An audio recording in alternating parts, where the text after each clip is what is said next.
gotta get, ain't nothing free, so I gotta get mine. I gotta get mine. I gotta get mine. Hey, let me elaborate. Y'all niggas trying fake. I've been out here getting cake. It been a process to get my money straight. I remember them broke days when I ain't thought they could control. I just kept that hammer, homie, nigga, knock out your soul. If you ain't got my money on time, you better cash out. If you do that bad business, homie, don't even give me that. I've been staying out the way cause I ain't doing no dead time. Cause I ain't got time for you, little homie, I'm getting mine. Coolest nigga in the world, but don't try to test me. I won't never lead you astray, that's why the Lord bless me. I need no attention, I just keep the extension. That was me against the world, so I'm feeling like Pop. Chasing all his hundreds like I'm Zeke, but I'm from the block. Monetize the flow, just follow the formula. If you ain't trying to get that bread, then I'm ignoring ya. I'm looking for a way out, cause I'm trying to go global. These niggas ain't on they hustle, they ain't even mobile. These niggas ain't no soldier, that's what a nigga told ya. Elias Cash, nigga ain't nothing free. So you know how it is when you be coming to DC. Hey, ain't nothing free, so I gotta get mine. I gotta get mine. I gotta get. Ain't nothing free, so I gotta get mine. I gotta get mine. I gotta get. I'm the realest in the DMV. Let me elaborate. Fuck your bitch at every game.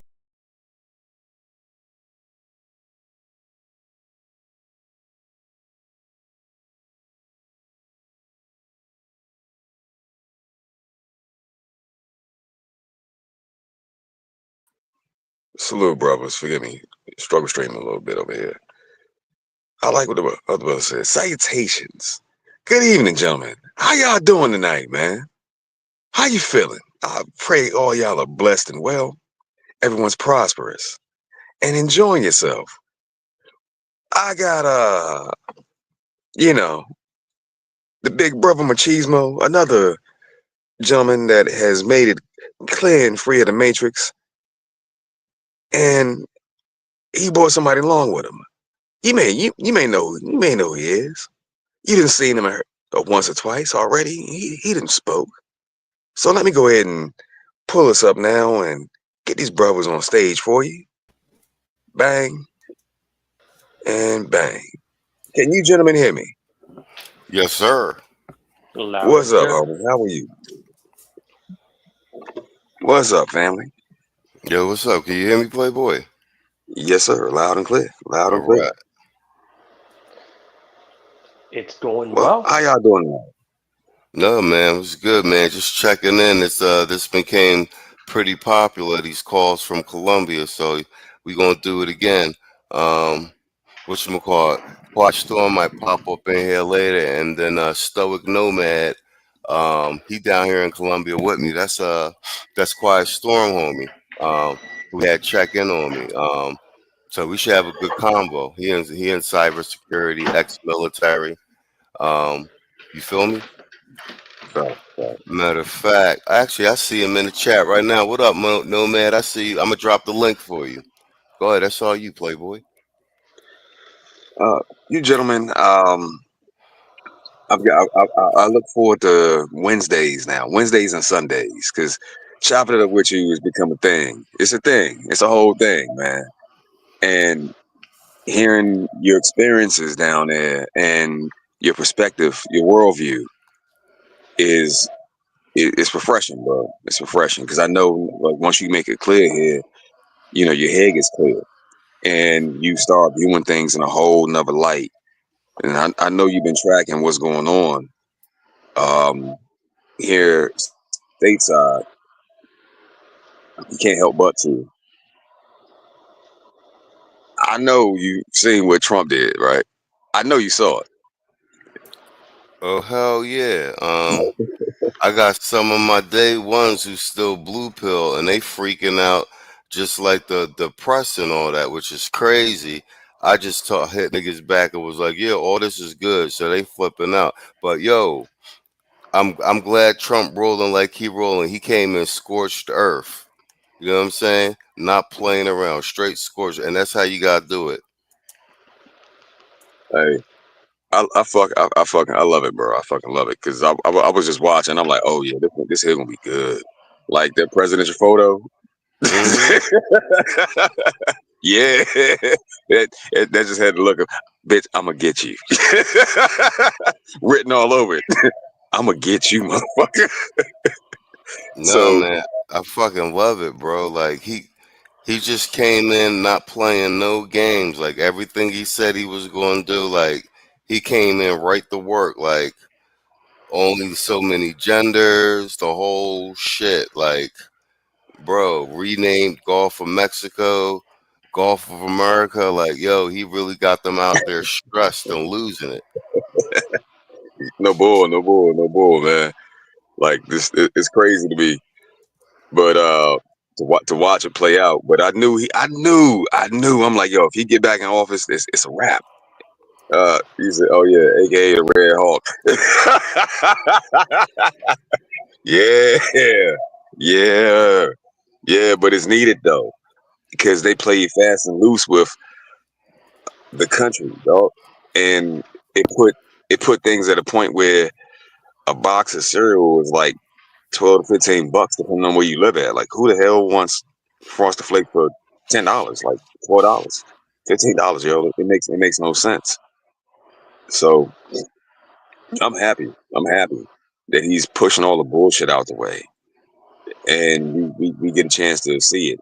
I do think these are gonna be some. Uh, it's gonna be a while 4 years. I do believe that part.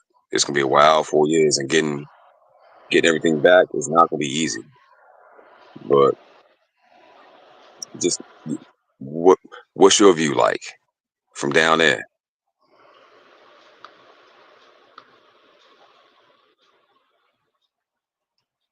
Machismo? I think My he's bad, I had muted. myself muted. The Colombians I didn't talk to down here actually all are all pretty much pro Trump. I was uh I was at Rico's last night shooting content. I was shooting most of today too. I interviewed the owner and stuff yesterday and today. But there was like Colombian dudes in there, and we was busting it up and everything, and like they drink down here. So Owe was drunk, and he was like, "Oh, what about Trump?" And he was like, "Yeah, yeah, America, Trump." Like they're real hype about Trump. The boy gave me his he got I guess there's these hats that they like the traditional dudes wear when they be what you call it, like cultivating the cotton and everything like that. I mean, not the cotton, the coffee down here. And he actually had one of the hats. He took it out of his trunk. He gave it to me. So I got like an official Colombian dudes in the coffee field hat. I was wearing it yesterday when I was at the bar and shit, looking like a cowboy. That shit is crazy. But no, they all the dudes I talked to are actually pretty pro Trump. I just think they like the whole machismo. And then you gotta remember Trump was already like an international celebrity anyway. Facts. What's your view, Naaman? I think we are in the time of the Reparation 10. That's what I would like to say because you have this, um, I would say, time with Trump and Vance, and I think depending on how they perform, which so far is looking good. I mean, they're starting strong. That if let's say Vance runs for the president for the next upcoming election, I think those would be the 10 strongest years for most of us to get our shit together and, choose where we want to live the rest of our lives. I totally agree. I totally agree with you, Vivo. Like, I think that even after Vance, you still got Vivek, and there's a possibility that everyone could get real comfortable with the way things are running, and get into that mindset of, well, let's try, let's give the other side a chance again. Maybe they learn something. No, no, no. Keep Vivek going. You know. See, Contractor, the way I look at it, if you see some of the things that are unfolding starting 2025, is Mm, that a lot of bullshit is starting to actually come up, and people are actually seeing the true face of that. Either that is to look at how Obama was, like how his optics were looking at the funeral, with all the other important people there and Michelle Obama not being present there.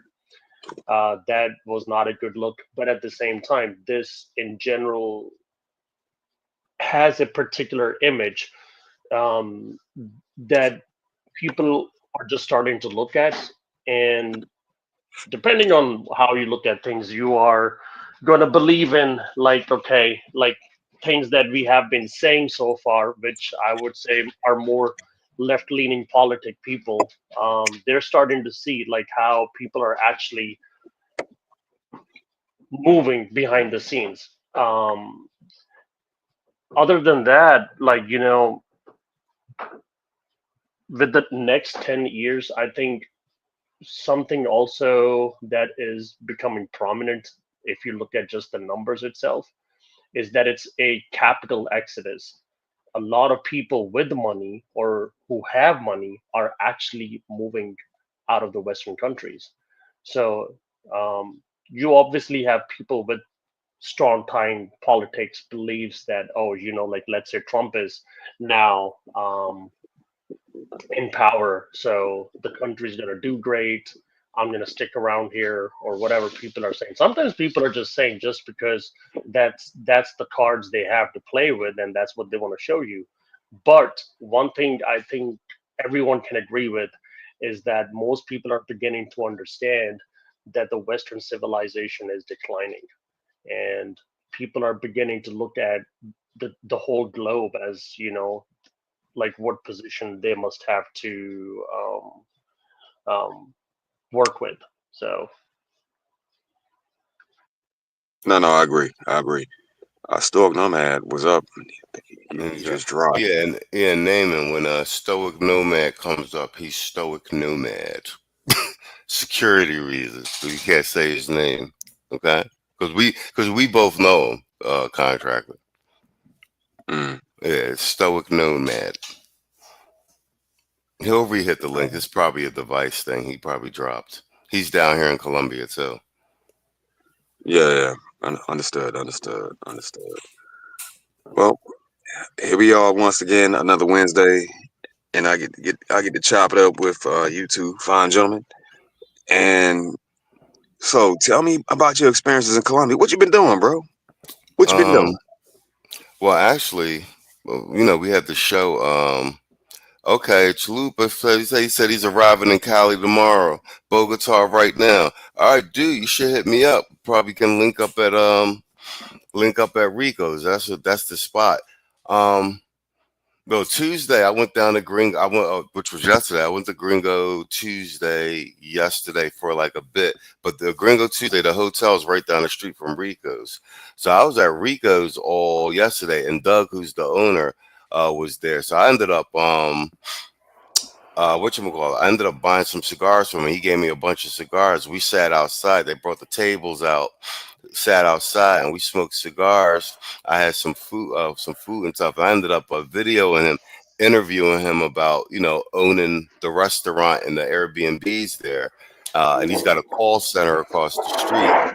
And then I didn't know that he flies out and sources like fish from all like the fish vendors like in Bogota and all over like directly from. He doesn't use a middleman, and he gets them shipped. Yup, Rico Ricci's. Yeah, I'll be there for football Sunday. All right, bet. Well then we watched the game. What you call it? All right, cool. Drop a comment on my either email me. My emails to the channel is on the about, or drop a comment on the community tab, and I'll link up with you.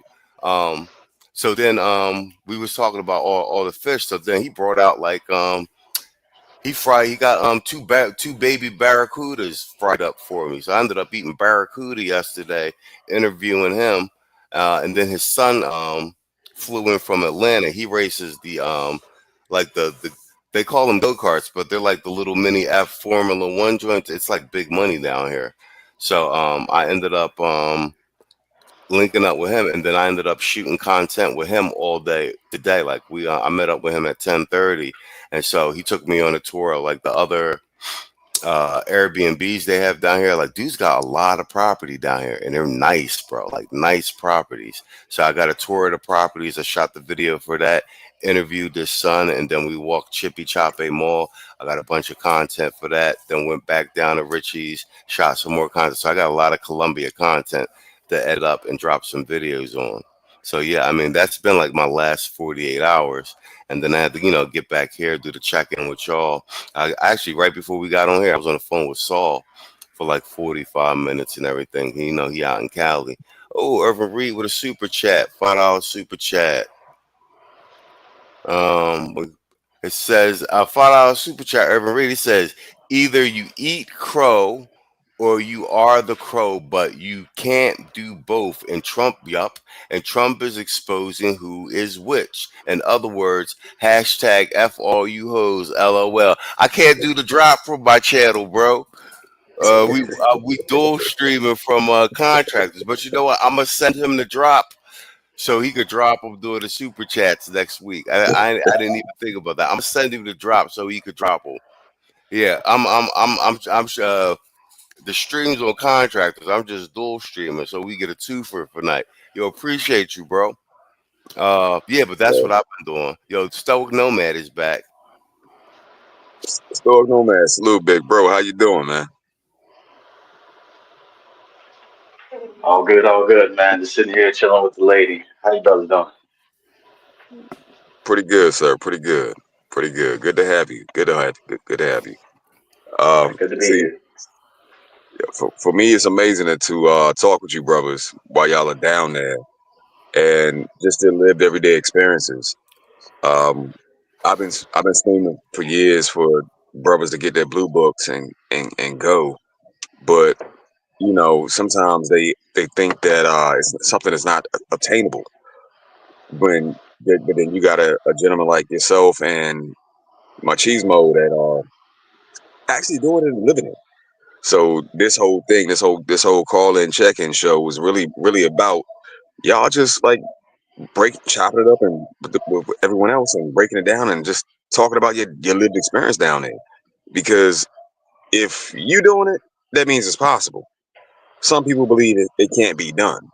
They have to be stuck here stateside, and that ain't the case, man. That is not the case.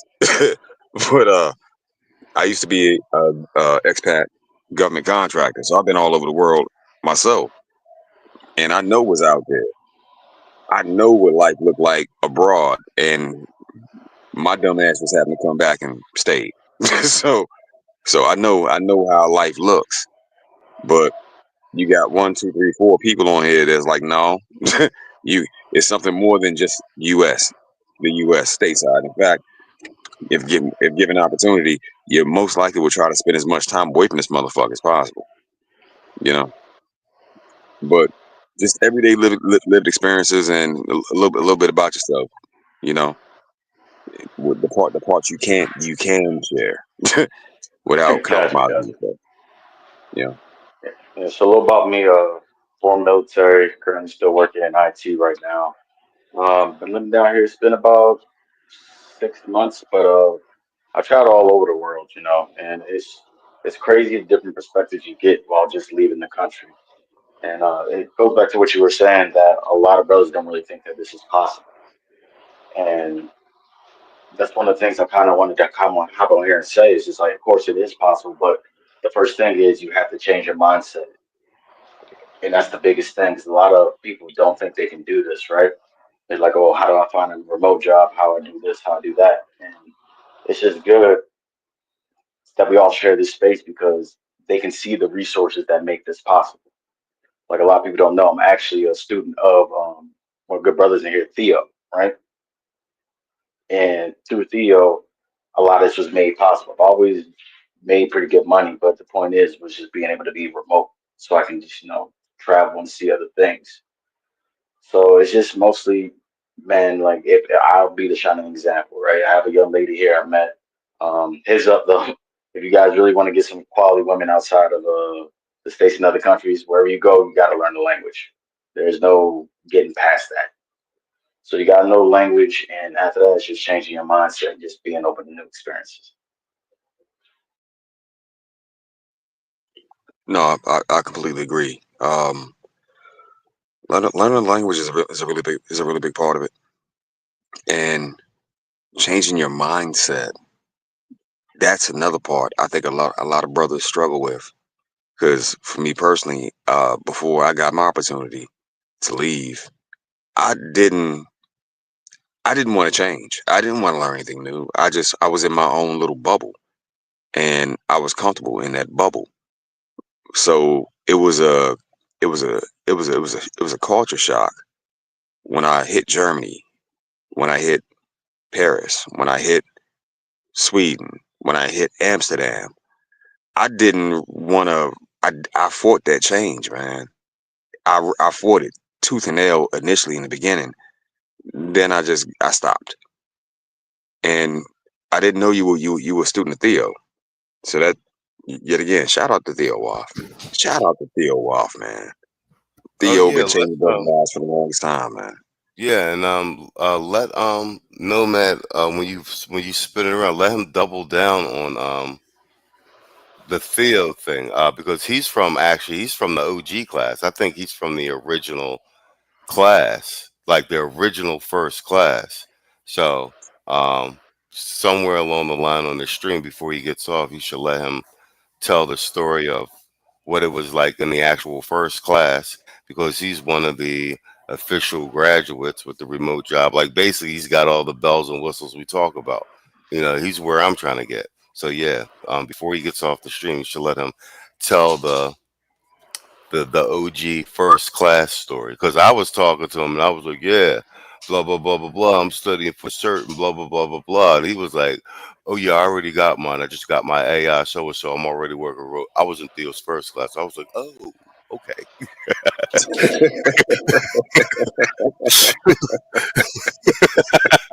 True story. Yeah, Theo been changing lives for a hot little minute, man. I'm trying to tell you, Theo's the man, Slim. He's the man. He's the man. He's been helping brothers for a while, man. And I appreciate the fact that even if Theo stopped today, there are other brothers that have taken the class that'll pick up where he left off. You know what I'm saying? Because he's done such a great job at it that really he can just step back and let everyone else like run the classes. But Theo is a good dude, man. He's a good dude. He ain't have to do none of this, but he did it, and he showed and proved. You're talking to one of his former students right now, so shout out to Theo, man. Yeah, and Naaman met Stoic down at this conclave that just passed. So they could tell that story too, because like that's really Naaman's real first introduction to the con. He knows the space. Because he was watching the content, and he's a friend of the channel because he's the homie. But that was his first foray actually into the conclave and meeting all the personalities and stuff. So him and Nate kicked it down there. So they're him and Naaman kicked it down there. So they're familiar with each other. Yeah. Well, hell, well, between Naaman and Stoic. Nomad brothers, if you want, tell your stories, man. Tell your stories. I'll let Stoic go first since he has seniority. It's all good, man. So I guess we can start from the beginning. Kind of how I just kind of met Theo. So originally, coming out of the military, you go into it, and I served for a good amount of time. But after seeing the world and just being where I'm from and seeing a lot of things, you realize that kind of the way life in America was going, like something isn't right, right? So like any person who kind of stumbles upon the space, you go to YouTube, you go to Google, you start typing things in like, hey, why doesn't this make sense? Am I crazy for thinking this? Again, like it seems like things are changing. And then kind of realize that a lot of men all have that same story, right? So going into it, looked up a bunch of things, stumbled upon BGS, right? Watching BGS for a long time. Shout out to BGS. And some of the information he was given, I resonated a lot with it. And I was like, okay, so I'm not crazy, and this is an elder giving me the game about why I'm not crazy and how things are and how things are going. So long time listener, and one day, I'm listening to one of the streams. He has Kevin on there, Kevin Samuels. So ended up listening to Kevin, resonated with what Kevin was saying. Leveling up, taking care of yourself, taking care of your mindset, making more money. Make sure you dress right, smell good. It all resonated with me. Right, doing the work, and I ended up actually doing a consultation with Kevin. Right, so that actually was a big thing because in that consultation, I ended up being added to one of Kevin's groups. And in the group is actually how I met Theo. And I met Theo just based off one of the live streams Kevin was doing. And Theo was going to live stream. Theo was saying, hey, like, I'm sitting up here and I'm making crazy amounts of dollars. And Theo was. And I believed him because just the way Theo spoke and how he went about it, I was like, okay, this guy's legit. So ended up after a while, both Theo and I ended up being mods for Kevin. So we did that, and then we had the group, and then Theo was just saying, like, hey, you brothers, want to learn how I made this much money. Like, I'm holding an event, which was the first inaugural Black Manosphere Conclave. Just, it was Theo, I want to say, who else was it? It was Theo, Sub-Zero. Who else was there? It was Theo, Sub-Zero. Oh my gosh, I am forgetting. I think Minister Pablo Jack, Minister Frescobar. Jack, yeah, Pablo Frescobar, and who else? Sorry, the names escaped me. But ended up meeting, going to the first inaugural, and it was a pretty good turnout actually. Uh, and just got to chop it up with Theo, and that's when I realized while we were doing a bunch of just the AW stuff that we learned on the first day, I was like, okay, we can do this, and which is brothers helping brothers, which was a big, big thing that I appreciated. And so of course, skip down the line. I'm in Theo's class. I get a bunch of the certs, and I have to do it fast. And I'm pretty sure, as you guys can attest to, Theo is going to make sure you know what you're doing, but it's also grueling. Like it's kind of fast paced at times, which is good, but it means you have to pay attention. You have to put in the work. So skip a few years. I get like 2 different jobs. I ended up moving for one of them, but I already knew like the next job I wanted to be remote, just because I was tired of being in the States. So the current job I have right now, I end up getting that. At one point, I was making close to 300K, but I ended up leaving that job just because, like I said, they returned to office, so I wasn't gonna do that. So as of right before I left the States was actually the last conclave, which is where I met Nate. Got to sit down with him in a Quiet Storm. Just got to chop it up a bit about what plans were, what I was going to do, what they were doing, and I got to know Naaman more. He's a real solid dude, which I appreciated, right? So just trading like war stories, like, hey, I've been here, I traveled here. What do you think about this place for like doing this? And I just let them know, right? I'm going to Colombia, and there's actually a young lady I've been seeing for a while down there. I'm actually currently with her right now. She was like just real solid. She's actually helped me out a lot when I was getting settled up down here. So that's how I kind of got my way around a little bit, know where to go. And it's crazy when you just kind of have that person who's kind of show you the ropes, because then you're able to dive into the culture a little more, which I feel like what everybody should do, which is why I say you should stay more than like, if you're going to go to a country, you got to stay at least 2 weeks or more, just so you get more in tune with the culture to really see if that's somewhere that resonates with you. So I really feel like the ultimate goal for a lot of us is to kind of get out of the States, but now that could be me just assuming too.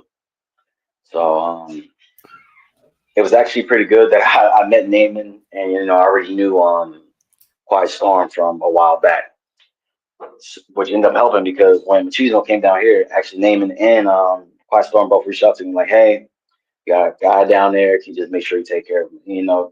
Just knowing that those guys were solid, I was like, "Yeah, like without a doubt, like just give him my number." Reached out and we were able to get him settled in, which is good.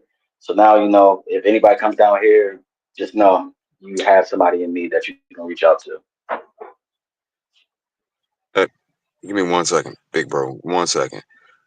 Hey, Tevin King, congratulations and push, bro. Push, bro. Get your money, Slim. Right there. We have another one that will be on his way. All right, please continue. So I mean, that's just like pretty much the gist of it. Just life down here is good. I'd say so far, just the difference in food, quality of health. And a lot of people think like these countries are just like, oh, like third world, they're so dangerous. And I'm like, it's not. And then when people say that, I'm like, I can tell you haven't been here. I can tell you haven't traveled. I can tell you haven't delved into the culture. Because a lot of these places pretty much just living like in the States, except cheaper. And the treatment you get down here is a lot nicer. So I just want to say, if I can serve as just an example to anybody who wants to do it, like it's possible. If you have to get out of that kind of imposter syndrome, and I know it's a big thing because even I dealt with it at one point in time. But that's the main thing I need brothers to do. You have people that you can reach out to in the space. That's setting the example. You have to change it, and it's possible. Because before I was never even in this line of work before in my military career. That's something I had to pick up and just learn to fly. So it's possible. And if you want to, name, you can give a side of the story.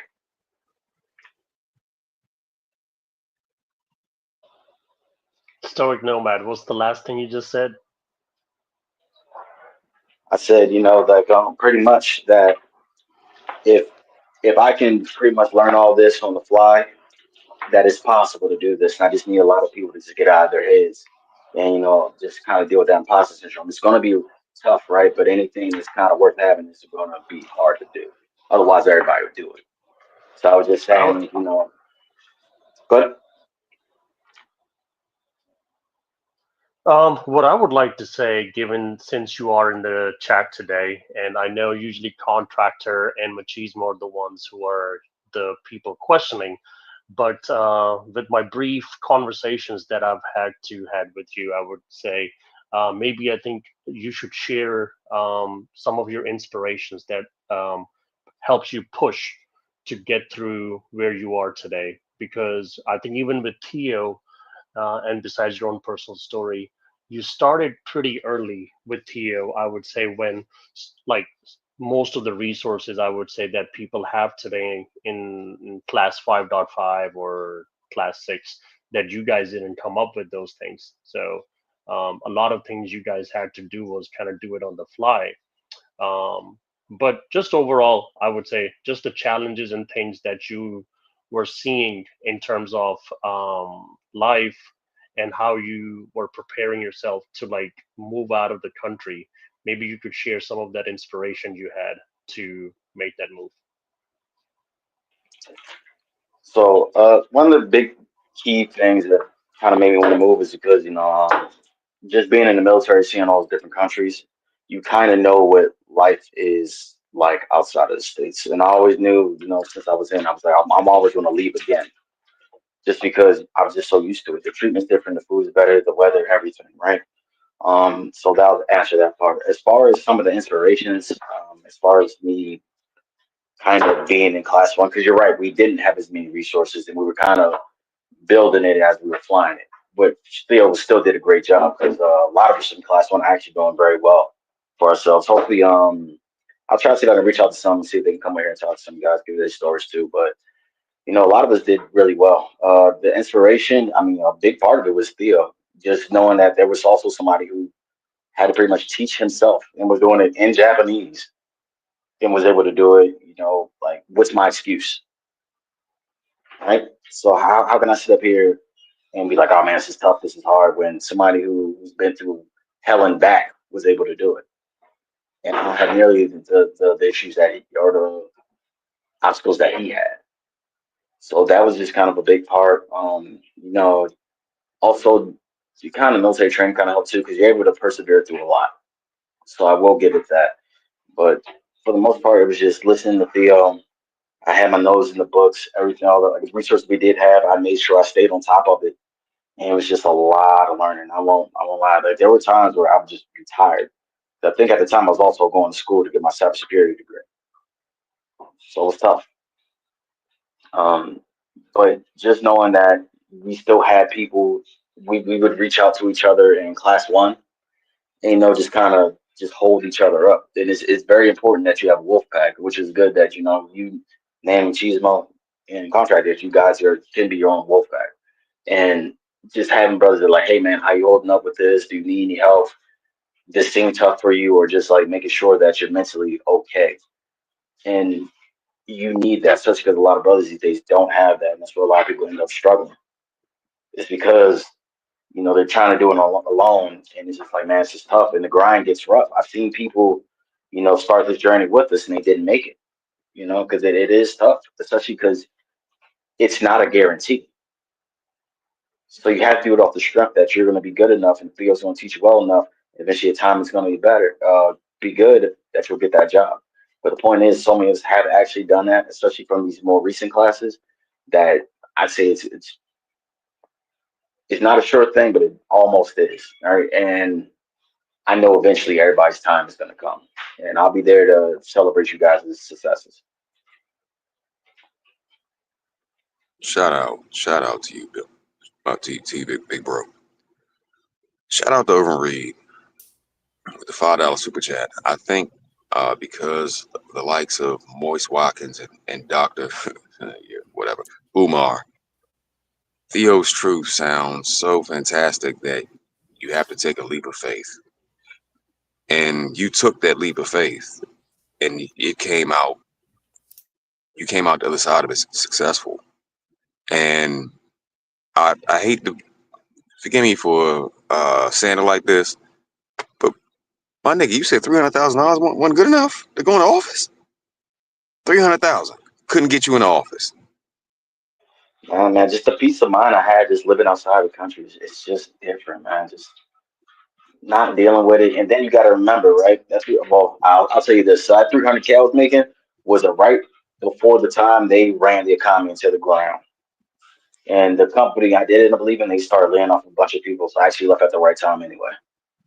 But nah, it wasn't enough to get back. It wasn't enough to get back to the office. Just the pure freedom.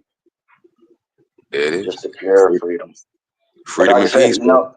Yeah, exactly. And for the people starting out, there's nothing wrong with working in the office or having a government job starting out. But just knowing that I had another the remote job lined up. If you're gonna give me the choices, yeah, I'm gonna take the remote. Because now look at me, I'm here. Facts. Yo, I see some people. Some people want to see you do good, but most don't want to see you do better than them. I'm one of them people. I want to see you do better than me because it inspires me to do better too. And to hear these stories, bro, of my brothers that are out here making it and getting it at a high level, it's inspiring. It lights a fire under me, man. And you're walking, talking proof that everything that we were told was a lie. They say you can't never make that much money. You can't be out here competing at a high level. That's what they tell you. And apparently that's some bullshit because you're doing it. Theo assisted you in your process in becoming, and you brothers, guess what? Only thing holding y'all back is you, because it can be done.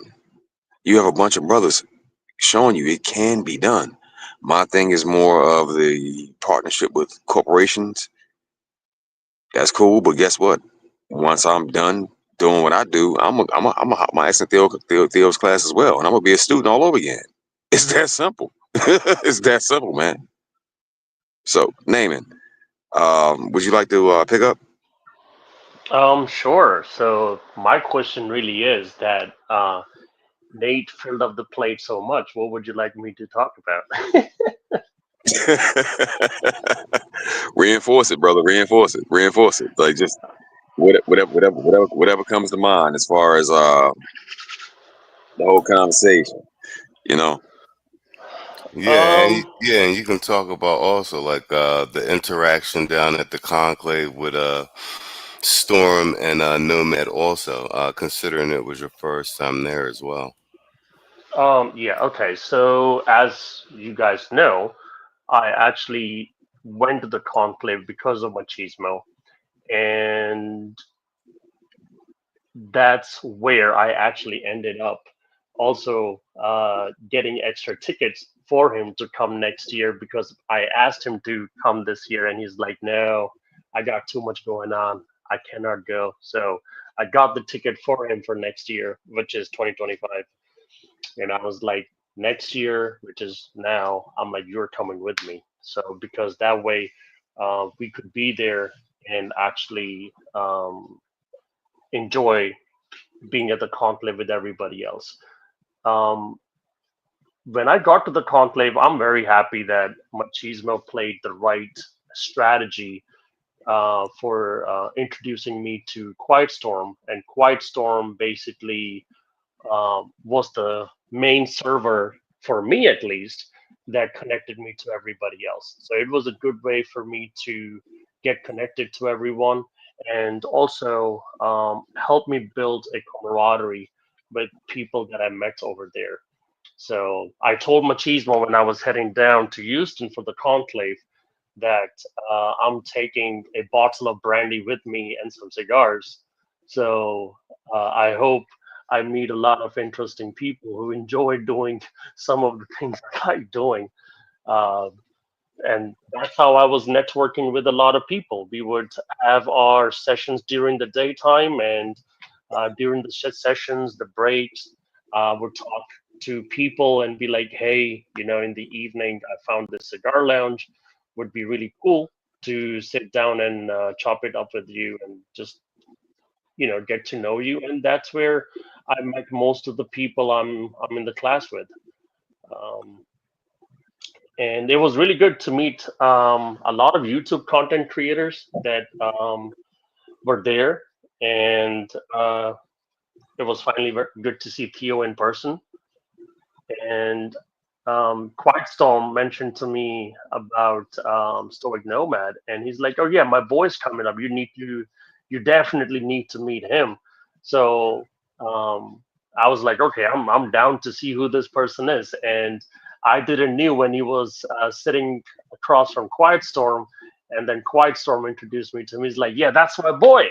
I was like, "Okay." And Quiet Storm, I remember seeing how happy Quiet Storm was saying Stoic Nomad, and that made me happy to see like how happy he looked. Because Quiet Storm, if you meet him in person, he doesn't express a lot.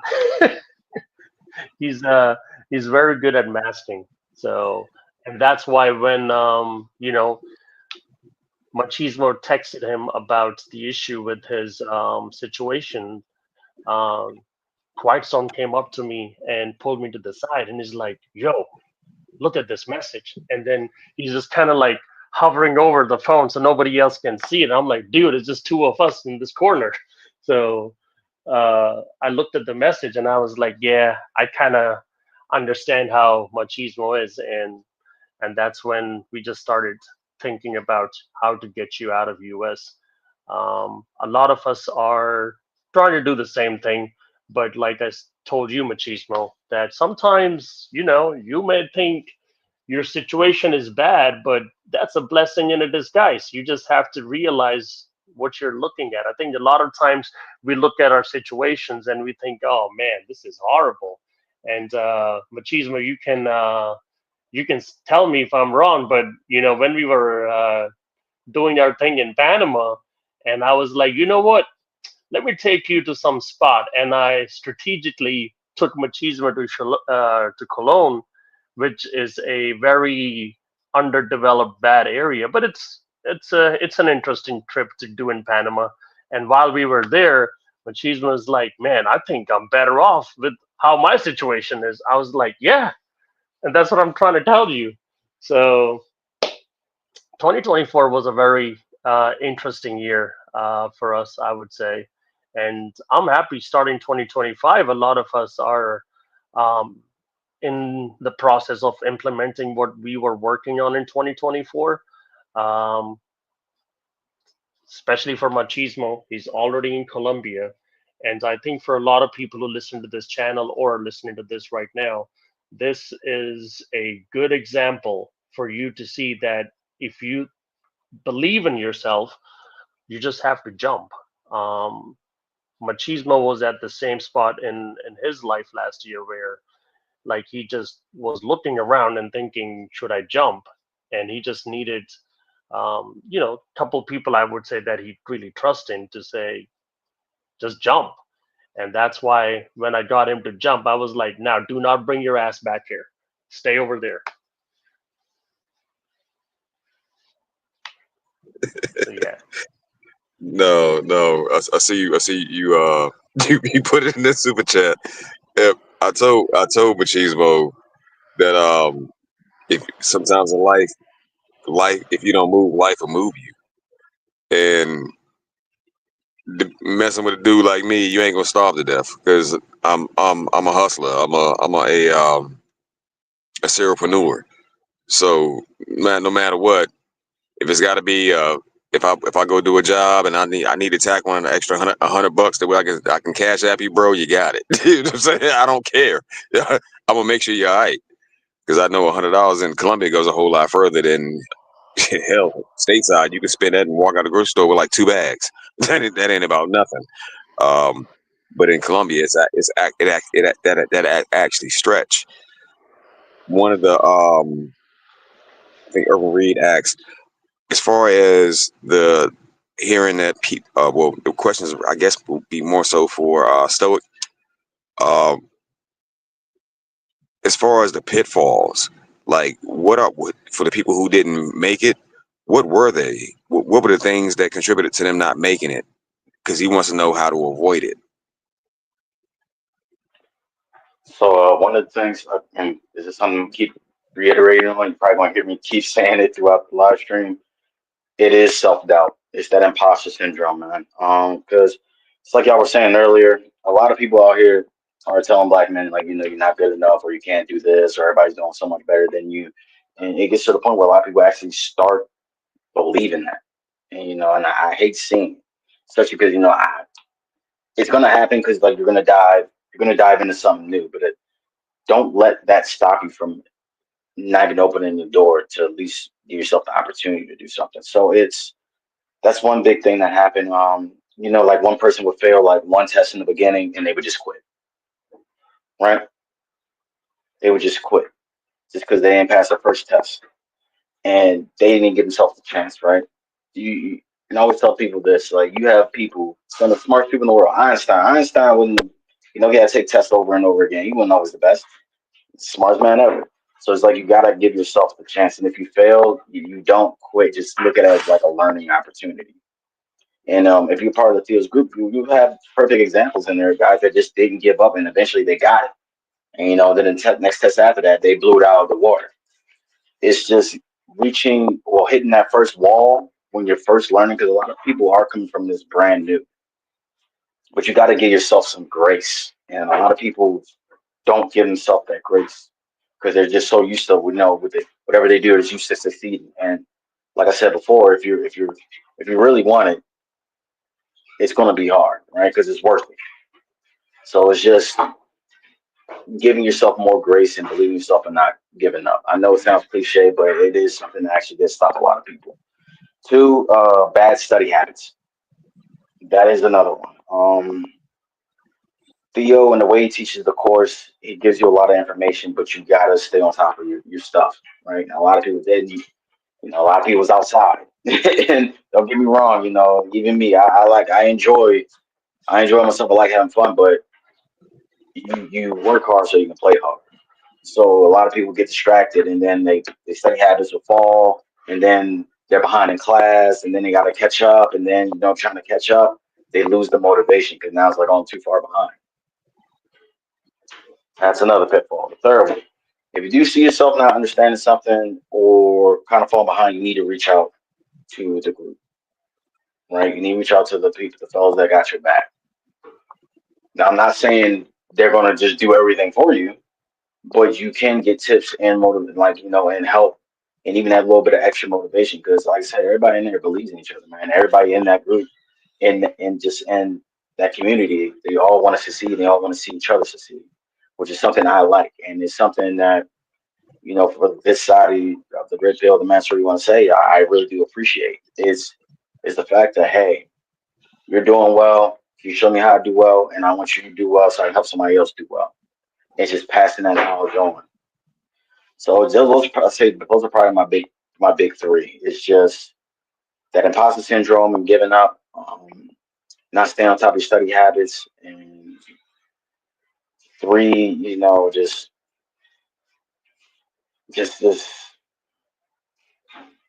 not pretty much using the group. You have a lot of resources, you got to use them. Hope it answers your question. No, you did. You did, sir. That imposter syndrome is a very real thing. A lot of us don't realize that it can affect you until you get that opportunity to do better. And like myself personally, I'm in the process of building this business out where I'm at, and I'm going to pass it off to my brother, right? And I set everything up for him. I did my due diligence, contacted all the people I need to contact, gave him all the information, and he's like looking for the fastest route to doubt himself. I'm like, shut up. Shut up. I built this out of nothing. Straight up, nothing. So don't before you make it all complicated. Well, what about this and what about that? Don't think about that. Just focus on the work. Focus on the work, man. And you're right, and that's something that a lot of people kind of had to learn. And Kevin used to say it, right? I know a lot of people used to listen to Kevin. But Kevin used to say it, sometimes you gotta build it while you fly. You just gotta figure it the fuck out, and it's gonna suck, right? But you learn from those mistakes, and that's part of the learning process. And as you learn, you fine tune your processes, and then you streamline it. It becomes easier. It's like, okay, at this time I got to study this, and I'm gonna do it like that. All right, this didn't work. How can I go a different route? And you have people again to bounce ideas off of, man. So I don't want people to sit up there isolated and just thinking they're gonna do it all by themselves. You have each other. You are your brother's keeper. Reach out. Yo, I bounced so many ideas off Machismo. It's not even funny. Like, real talk. He can tell you. I've called him multiple times. Like, yo, bro, big bro, what do you think about this? What do you think about that? I'm thinking about adding this. I'm thinking about adding that. Another brother, Mike Reed. That's why I totally agree. Like, having that wolf pack is important. It's important, man, because you have people that, I like what Kevin said, they help level set you, and you can okay, they're going to give you as much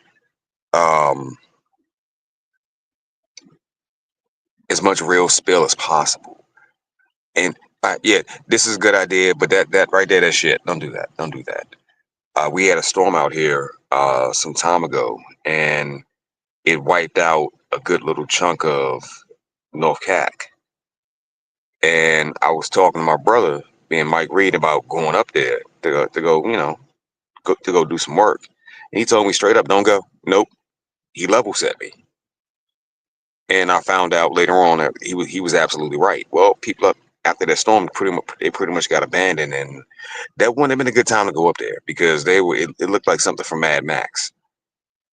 So you need that group of guys that actually has your back and has your best interest at heart.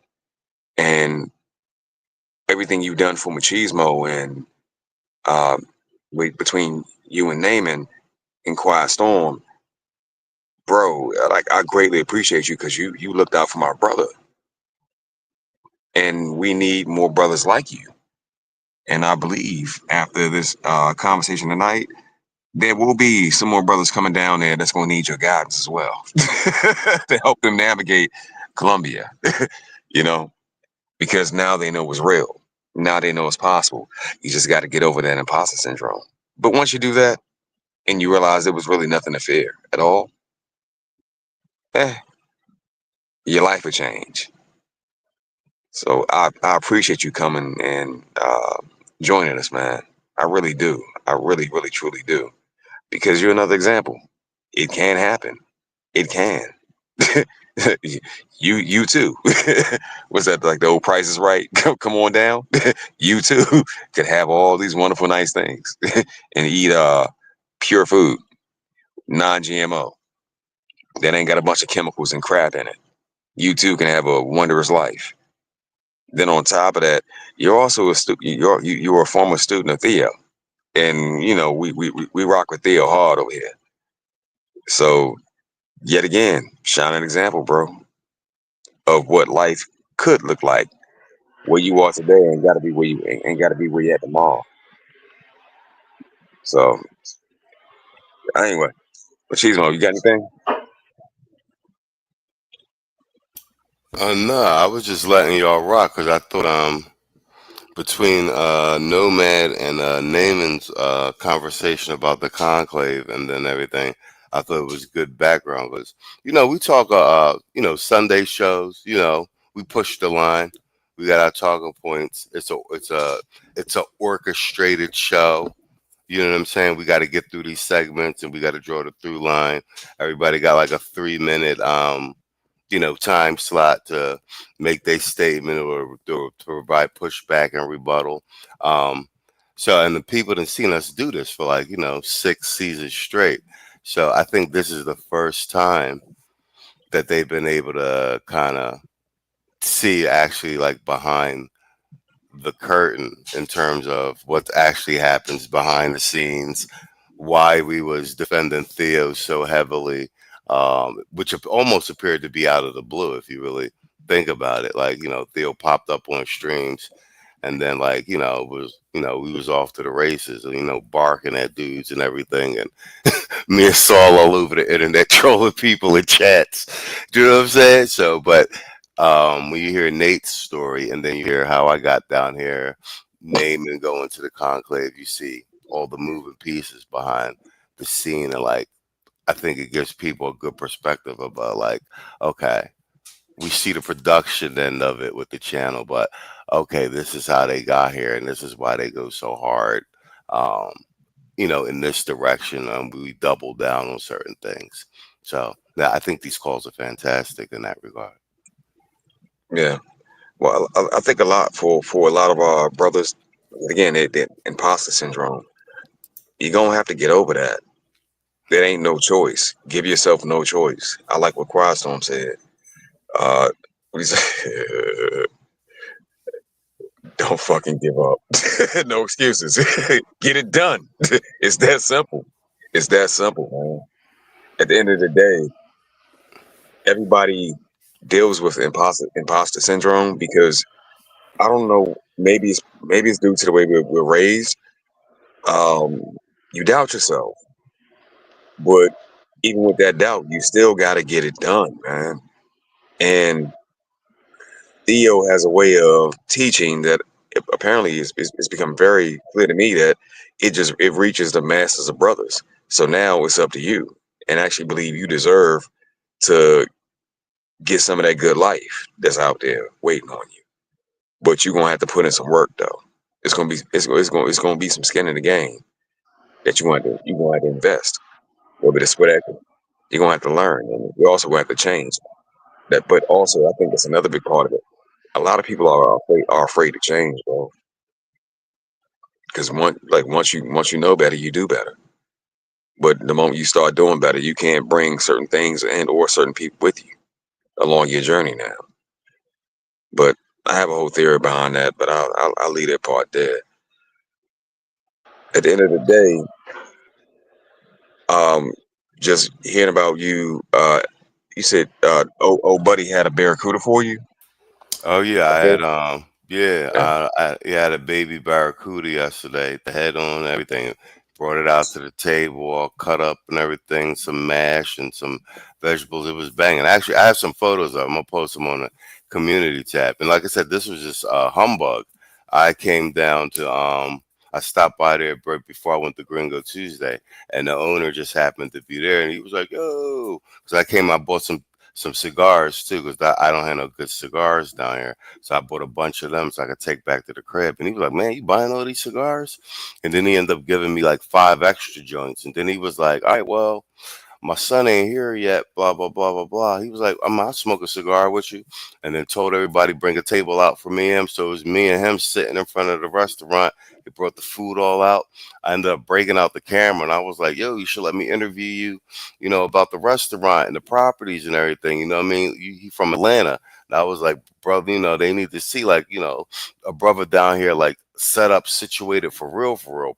You got properties, you got the hippest like restaurant and bar down here, like, you know what I'm saying, like it's legit. He got a call center directly across the street from the restaurant, because he manages, he's got a huge book of business like insurance, you know what I'm saying. So he got his Right. hand to like a bunch of little sign. I was just like, yo, bro, it's just, and like if you told somebody that there was a black dude from Atlanta who owns like one of the hippest bars and restaurants in Cali, Colombia, plus has a whole bunch of Airbnbs on top of it with a penthouse, and then owns a call center across the street from it, plus owns a whole bunch of suites over by like the main mall, and flies back and forth to Bogota to get fresh fish for the, like, you motherfuckers won't believe that shit. Like all Yeah, right, I know. you know what I'm saying? I know. They You be know what I'm doubting. saying? They're like, nah, not you. 'Cause, And he's you not know, like an old man, bro. Like he's, you know what I'm saying? Like, I mean, so like I ended up, he was like, so he was with it. So I just had the camera up while we was eating, smoking cigars and shit, busting it up. And then other people started popping up like, oh, there's an old bro. It's crazy the shit you see down here. So like this old head dude is coming down the street, right, tall. You know what I'm saying? You see, but and then Doug was like, yo, he used to be he's retired military, used to be special forces, and he's like, oh, I shouldn't say that.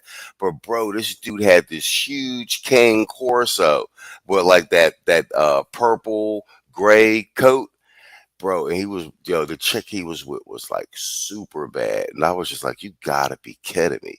Like, and he was like handsome old head dude, like still swole and everything, walking with a big cane Corso, and they headed up to the penthouse. That's when, and I was like, man, like you gotta, it's like a movie out here. Like you gotta, like you wouldn't believe it if I told you the stories about like how, like you just wouldn't believe that shit, and you were like, nah, bro, like for real, like, and just random shit just start happening all night, like.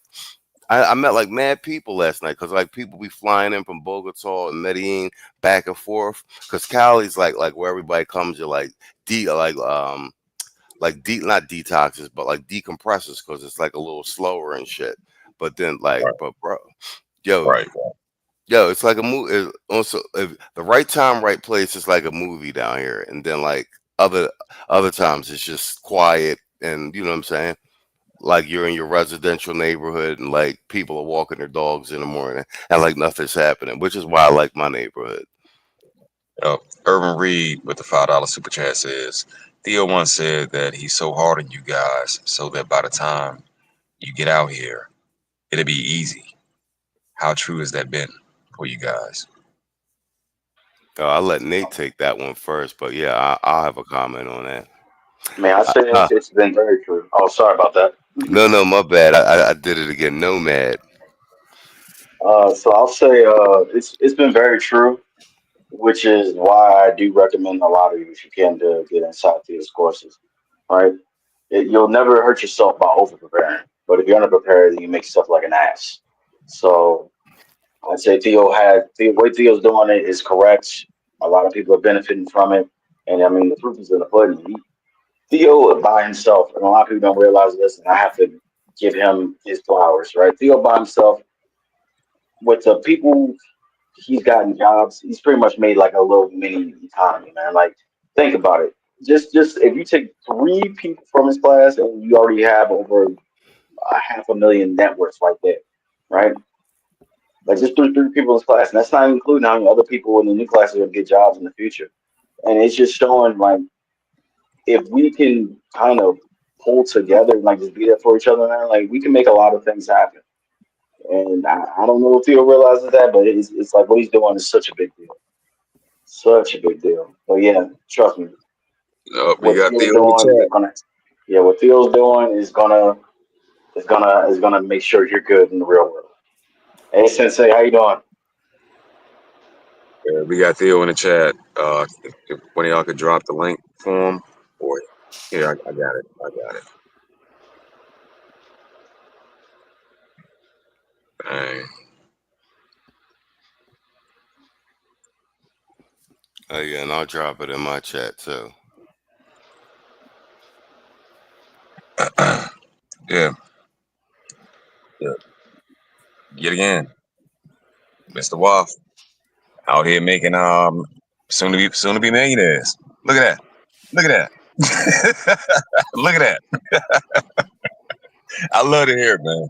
I love to hear the stories and the experiences, because ultimately, we all know the internet, as we know it, is forever.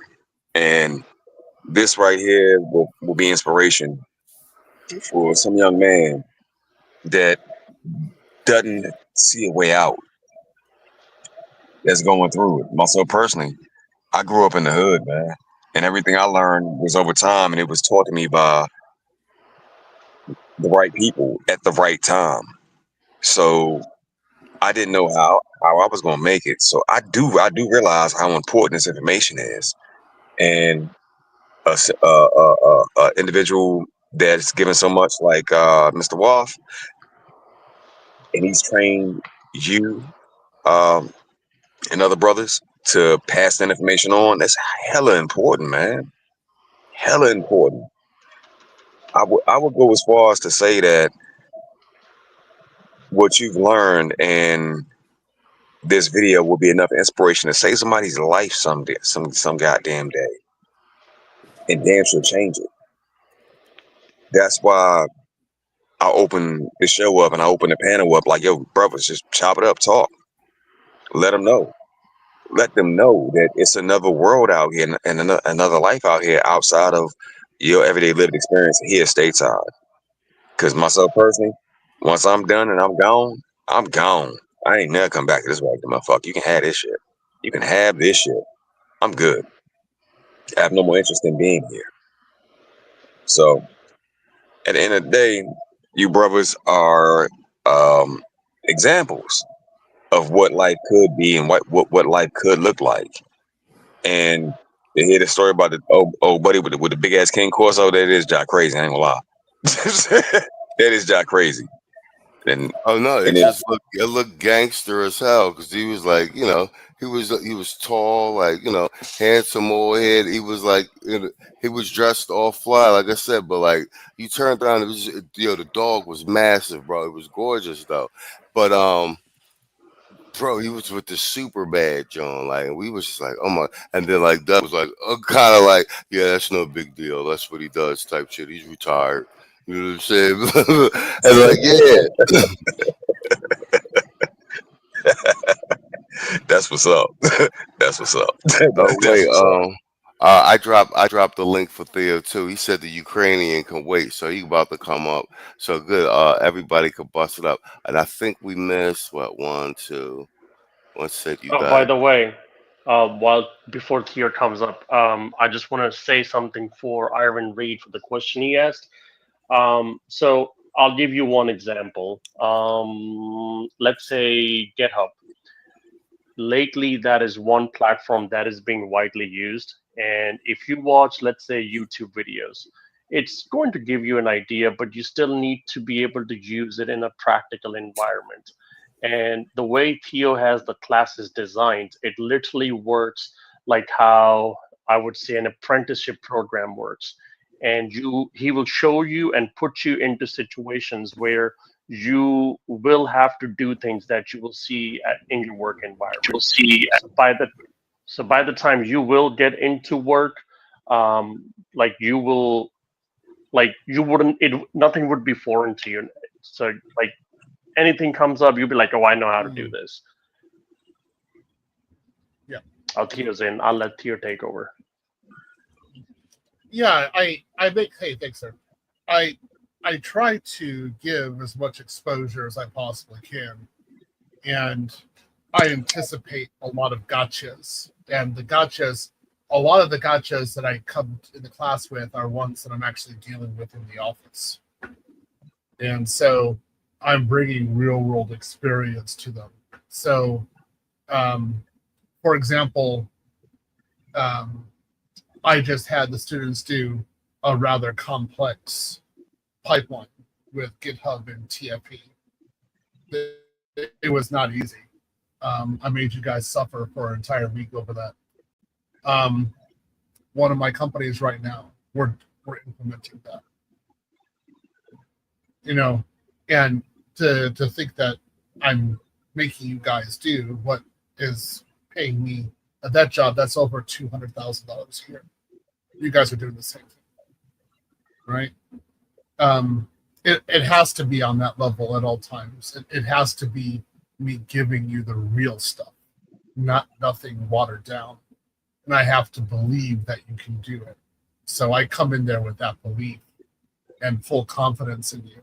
And that's what usually gets the students motivated.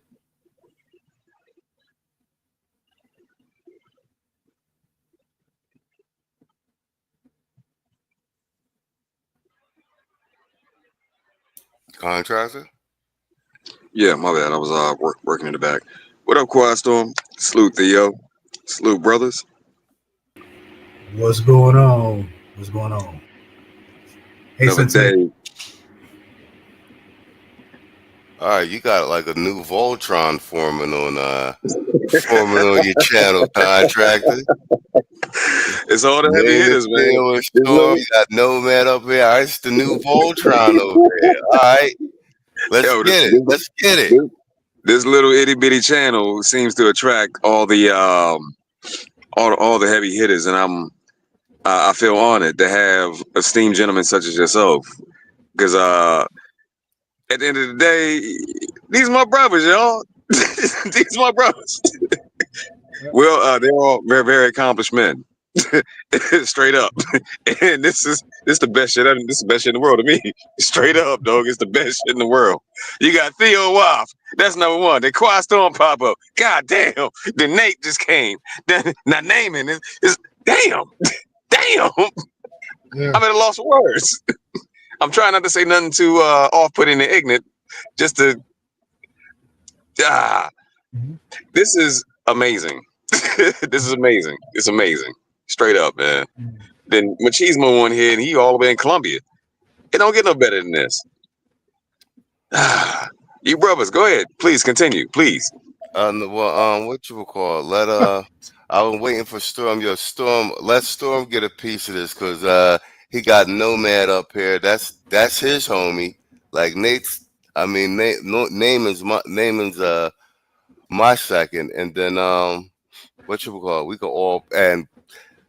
Storm just I was actually just talking with him in WhatsApp. Like I seen he posted his Jenkins pipeline.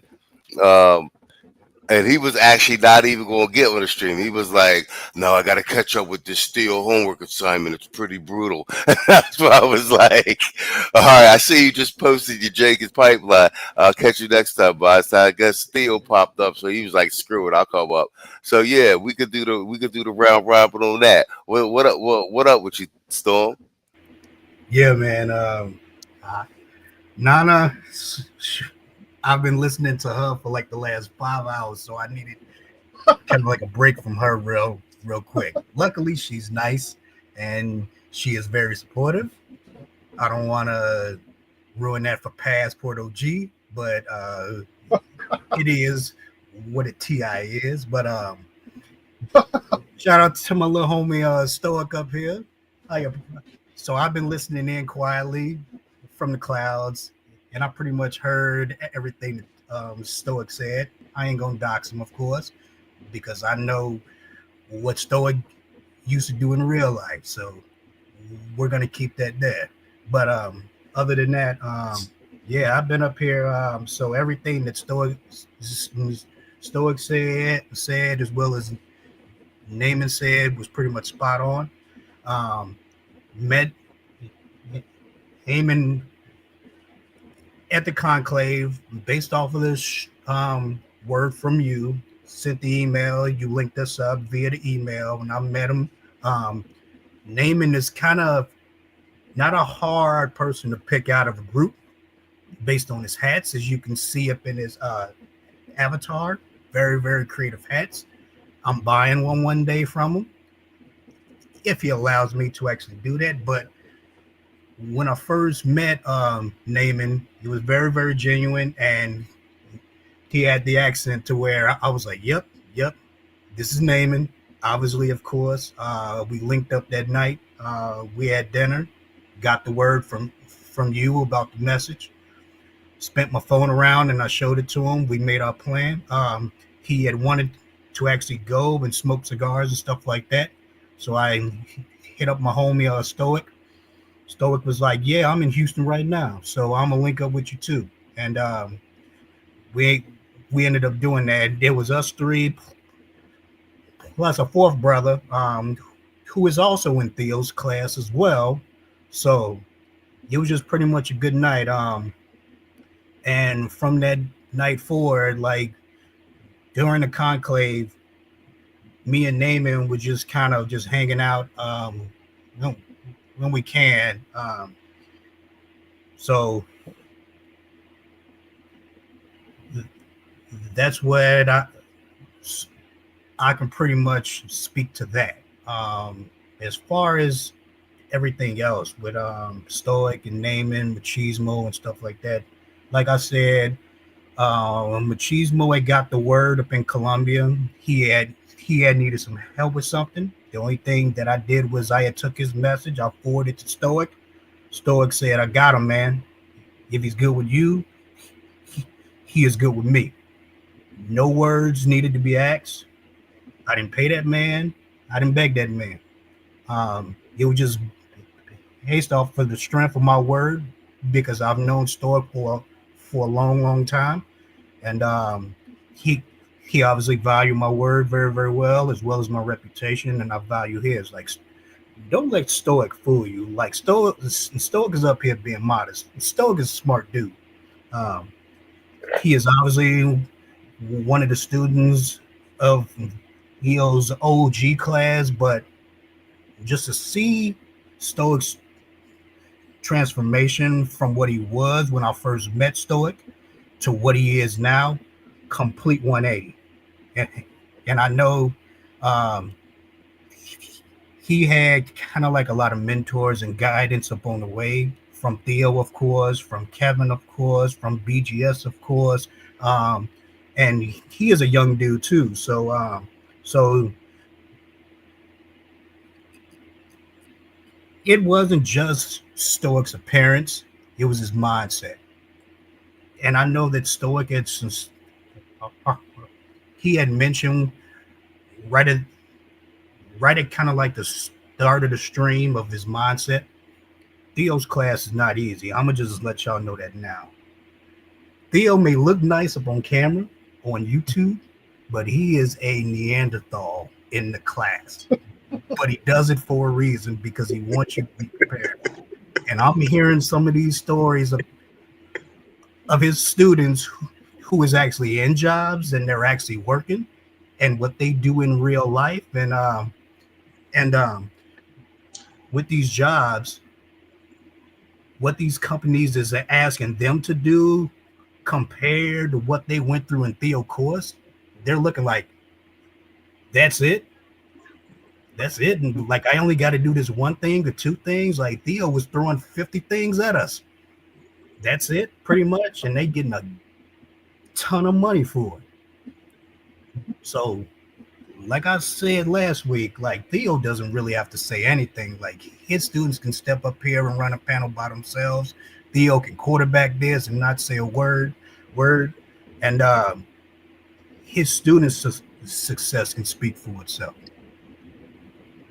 And I'll land my plane there. Shout out to Eric Jordan, $2 super chat. He says, "Fuck all these others." Shout out to you, bro. Appreciate you, family. Appreciate you. Irvin Reed said, "Victory lap."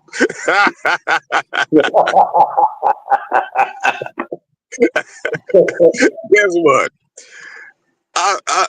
Dude, you have no you have no idea the amount of joy I take in hosting this.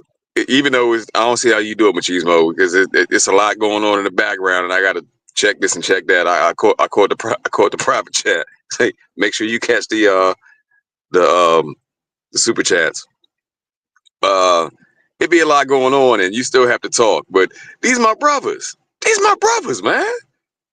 These are my brothers, and we got Big Brother Theo making everybody millionaires around this bitch. This is the circle I run in. God damn it, straight up.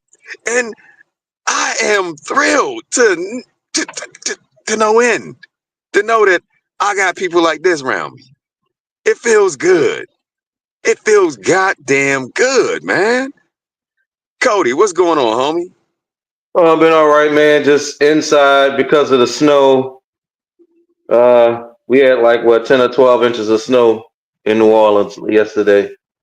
So, I'm just inside waiting for the snow to melt and get back to work again. Other than that, after this thing is over, I gotta get on this art project I gotta do. Right.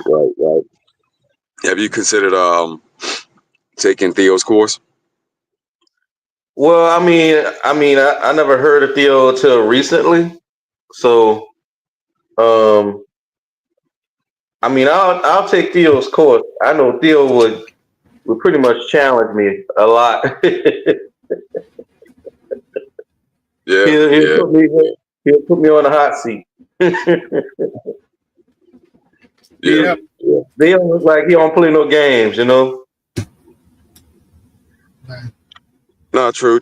But you need sometimes you need, that group of brothers around you to help push you to help you achieve what you need to achieve.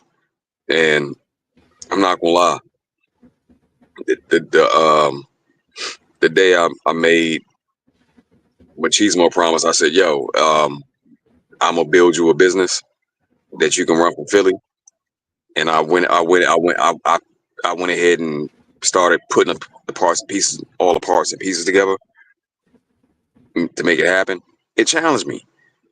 Then he up and moved to Cali, Colombia. I said, "Goddamn, goddamn."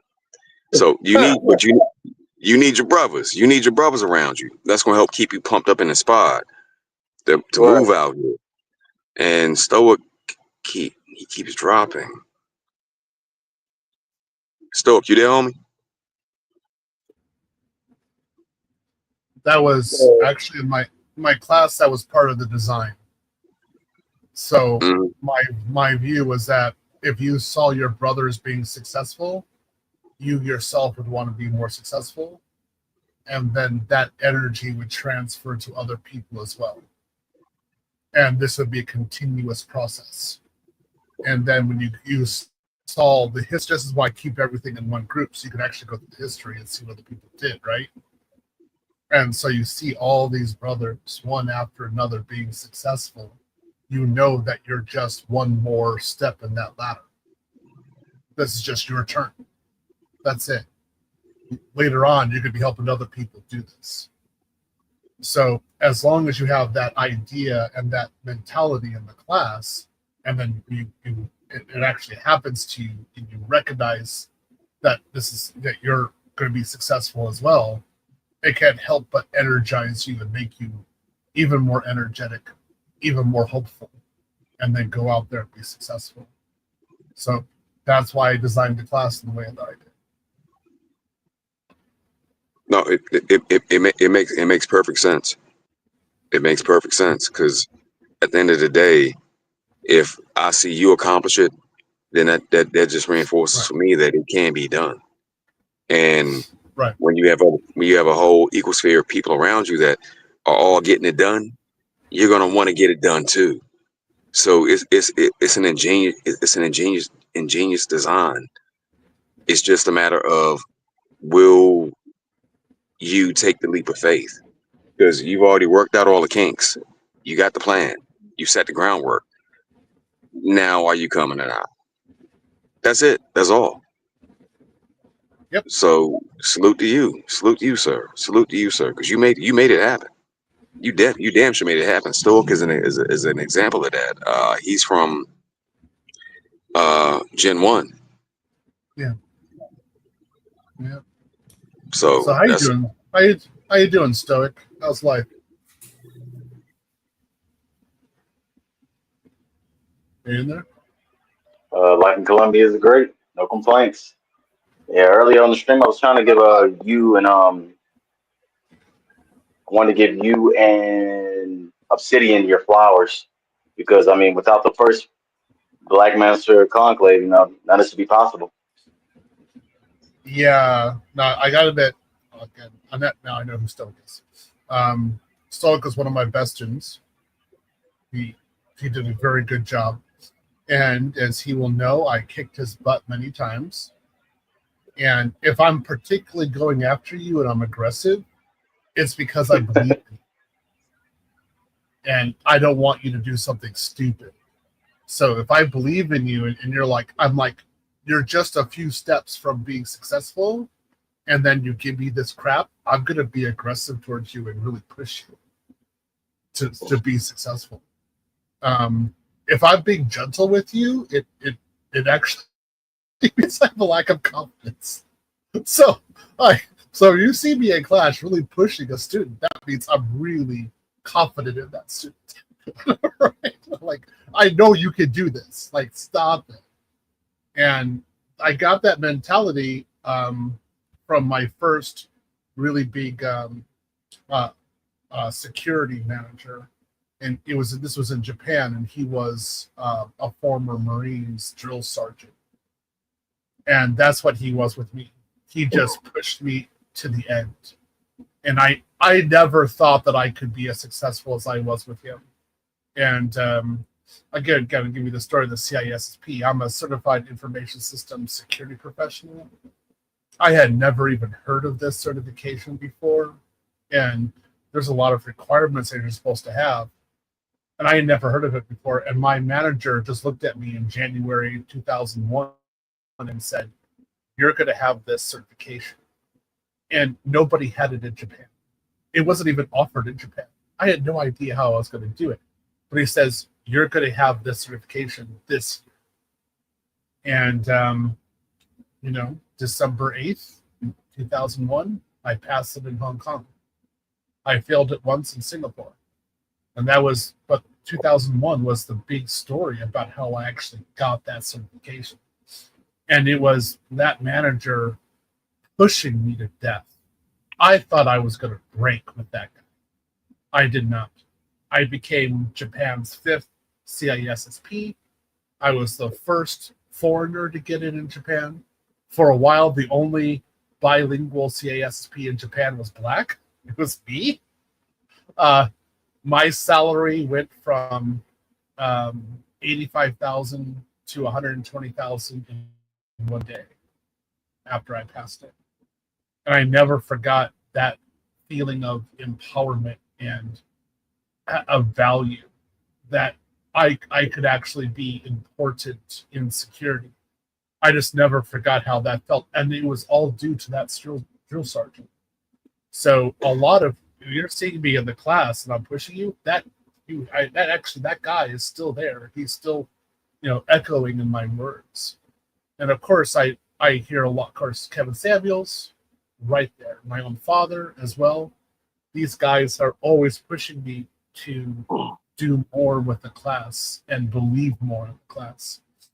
And when I get a different way of delivering, and I'm like, okay, I know the methodology to teach this as someone who doesn't know anything. Let's go for it. Let's do it. Let's spend the time and make sure you can do it. And you guys see me in the class. Like, I'm methodical sometimes. I'm like, show me the evidence. Show me your screen. Like, show me. I wanted to see that you're actually doing this. I don't believe that you're doing it. That if I'm really pushing you in that way, it's because what we're doing is valuable, and I know you can get $135,000 to $150,000 doing it. So I can't let you drop. So I have to go after you in the class. You see me being what seems to be kind of pesky and cruel. That's because I want you to get the bag. I want you to get money. And I know it just takes a little bit more pushing to get you there. So that's what I'm doing. Do it. And you see what the results are. Ed Stoic. He's in Columbia, right? I know his process. He's still more talented than what he's doing right now. I know what his real capability is. He could do a lot more. I know. So there's a lot in the class that's going on.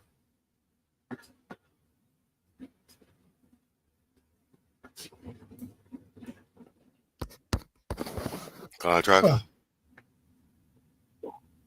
Yo.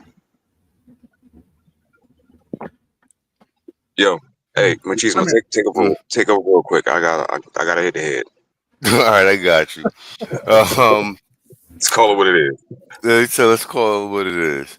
No, that was a good round robin. Actually, since this is good, I'm glad we got Theo and Nomad on here.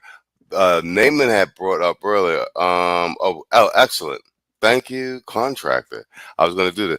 Irvin Reed with the $5 super chat and a question to the panel. He said, I know how hard-headed our peers can be. However, what's the testimony of y'all's observation of the young bloods entering this space? And he's speaking in terms of the cybersecurity and transitioning through the class. And actually, that's a good one for Theo and Nomad, because Nomad was in the first, the inaugural class. What say you to Irvin Reed's question?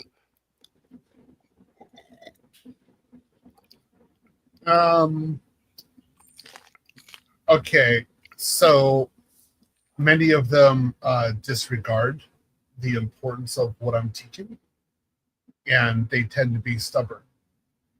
And it takes a group effort in order to make them unstubborn. They have to see from other places that the work is there, what we're doing in class is actually relevant. Some of the times I've been looking at them and I'm like I make $600,000 a year. When I copied people, they weren't making $600,000 a year. They're making like 150 or 200,000. I copied those guys. I didn't question anything. And then I make 600,000 and I'm black and you're questioning me. I'm like, what's wrong with you? Right. But I would say, just you have that lack of wanting to deal with reality, and then of course the lack of reading. Those two give me a great deal of difficulty, and it limits the degree to which I can push the students.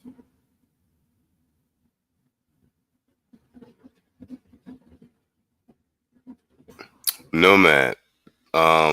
No, the same question, because you're actually employed in this industry. That was actually when I was initially talking to you. Like, yeah, I'm already hired in doing this. So yeah, Irvin's question: what's your observations of the young bloods entering the space period, especially since you're coming out of Theo's class and you're actually in the workforce?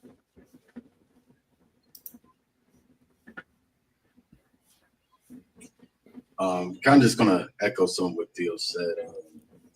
One of the big things I see, especially with like a lot of younger guys, is that they want to kind of do things their own way, even though there's already like a game plan laid out. And that can be like a bit troublesome at times, just because, you know, like you're trying to give them the guidance they need, but they kind of don't trust what you're doing. And a lot of times they just try to think, okay, well, I think I can find a better way, which ends up with them kind of missing the fine details that they need in order to be great at what they do.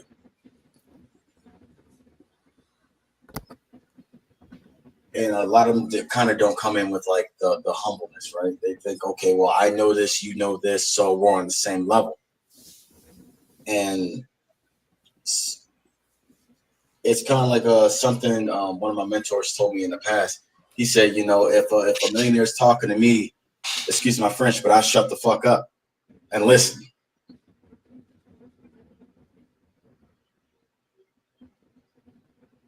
So that's like the only problem I kind of have with some of the younger guys. Like a lot of them are actually very talented, very intelligent, but they just don't listen.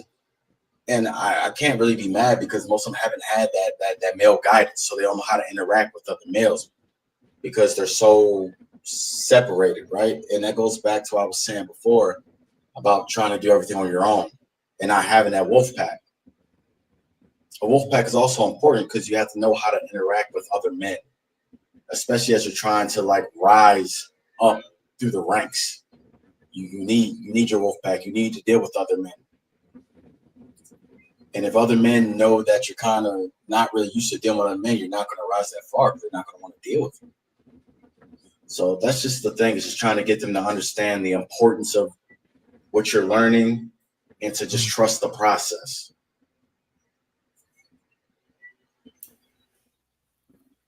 All right, so in Naaman, actually, you're in Theo's class, but you're actually a working professional. Actually, the people would know, but very high level. We can't say what it is you do, but you see new people coming in and out, and you've been in several departments where you're at. That same line of questioning. What do you see?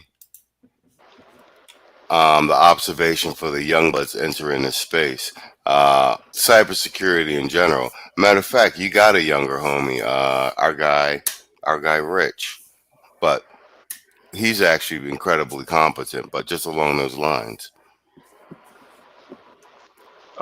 In my observation, what I would say a lot of younger guys suffer with is the fact that, like what Stoic was saying, that they don't know how to work in a hierarchy and with other men. And some of that could be also because people watch a lot of different content. And what tends to happen from watching too much different content, if you're not disciplined from watching too much content, is to understand that you have a syllabus to follow and you have to stick to the curriculum that has been put there. So there's nothing wrong with going and looking at other things that are maybe not part of the curriculum, but sticking to the plan is very important. And reading or doing those things should be something that you're doing out of as an interest, like a hobby, but you need to stick to the plan and go forward with that. Just like when you're in school and you are being tested on a particular subject, the teacher is still testing you on the material that he asked you or he has requested you to like study on. If you do look at other material to study, nothing wrong with that if you're trying to broaden your information, but you have to stick to it. I think a lot of young people struggle with I don't know, maybe ADHD or something, that they just do too much and then they're like, oh, why not I do that? Or why don't, like, somebody was doing this, but this, and then, it just kind of puts them into a position where they feel lost or they get lost, and sometimes out of embarrassment they don't want to admit that they are wrong, so they just start lashing out or start acting out, and that just leads to just not things going the right way. Because first of all, if you are a young blood, people who are senior than you, they will check you. They'd be like they'd be like, hey, watch that tone or watch how you're talking. So, and that's when things get heated and people start to have personal problems. But if you would have just stayed on the path from the beginning, you should have been okay. And that's why in Theo's class, there are times Theo says, just follow the instructions. Just do what I'm telling you to do. And I think part of that is also just like helping people understand, like, look, don't get ahead of yourself. Just follow this. And that's why you're in the class, and it's kind of helps you to be disciplined. That's my take on it. Let me comment on that real quick. In the class, if I say, like, these are the steps, just do them. It's to protect the students. And this is because either I have failed horribly in the office by doing an alternative, or I prepared for the class and the documentation and the books and the Udemy's were all crap. And I had to figure out the method to actually do it. And I don't want a deviation because you're just going to go off a cliff. And I know it. That's what happened to me. And so I'm sitting there and I'm like, I want to get this done in 30 minutes, but it took me 7 hours. So I'm going to deliver this to you, and I'm going to make life easy for you. Don't go someplace else because I don't want to retrieve your body from the cliff. That's what's going to happen. I know that's what happened. So I'm kind of like Doctor Strange there. I'm like the time stone. I've gone back and forth in time. I know what's going to happen. And I'm like, please don't do this. I'm trying to protect you. No, that makes sense. That makes perfect sense. Because I'm a trade guy, and in the trade, I taught many people, and I tell you, do it like this, and don't deviate. Like if we had a junction box that needs 21 pipes to go inside of it, they're all 1/4 inch. Like you have to bend the pipes in a certain manner where everything fits.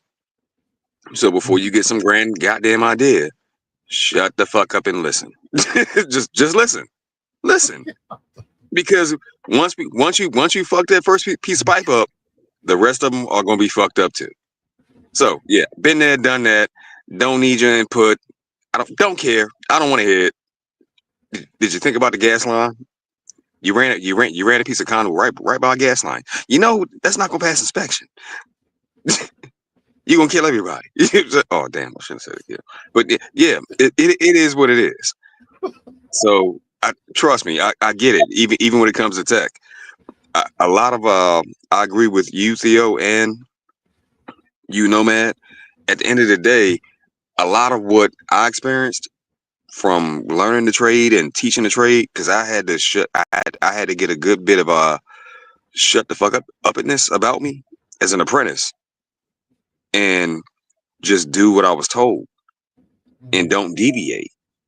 Because back then I didn't realize it.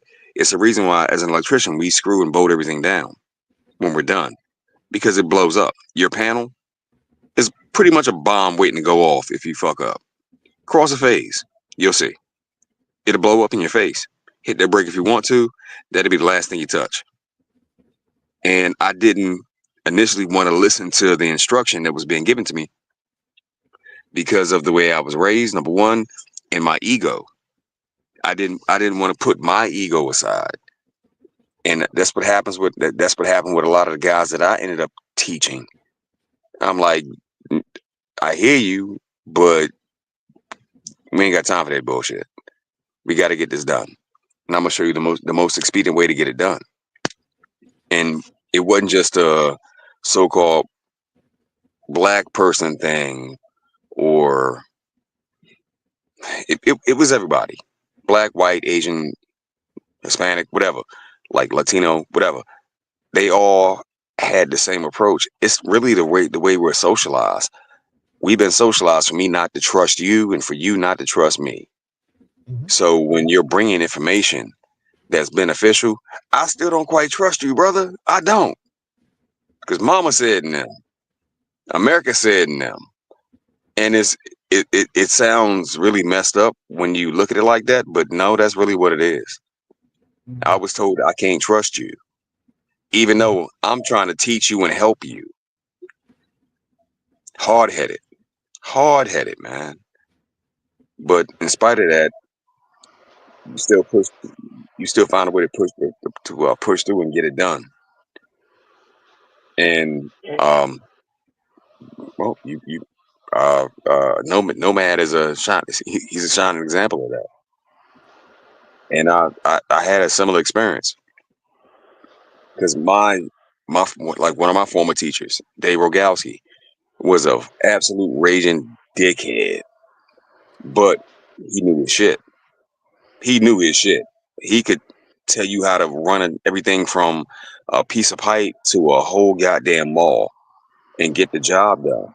He trained me, and I felt that part right there where you were like, yeah, you had that drill instructor over you. I get it. Trust me, I get it. I get it. I get that.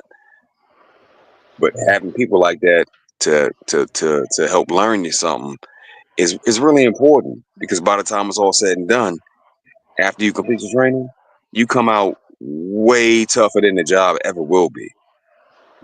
So I understand that method of teaching, because for some of us, that's what we need for real, for real. That drill instructor mentality to hammer that shit into you.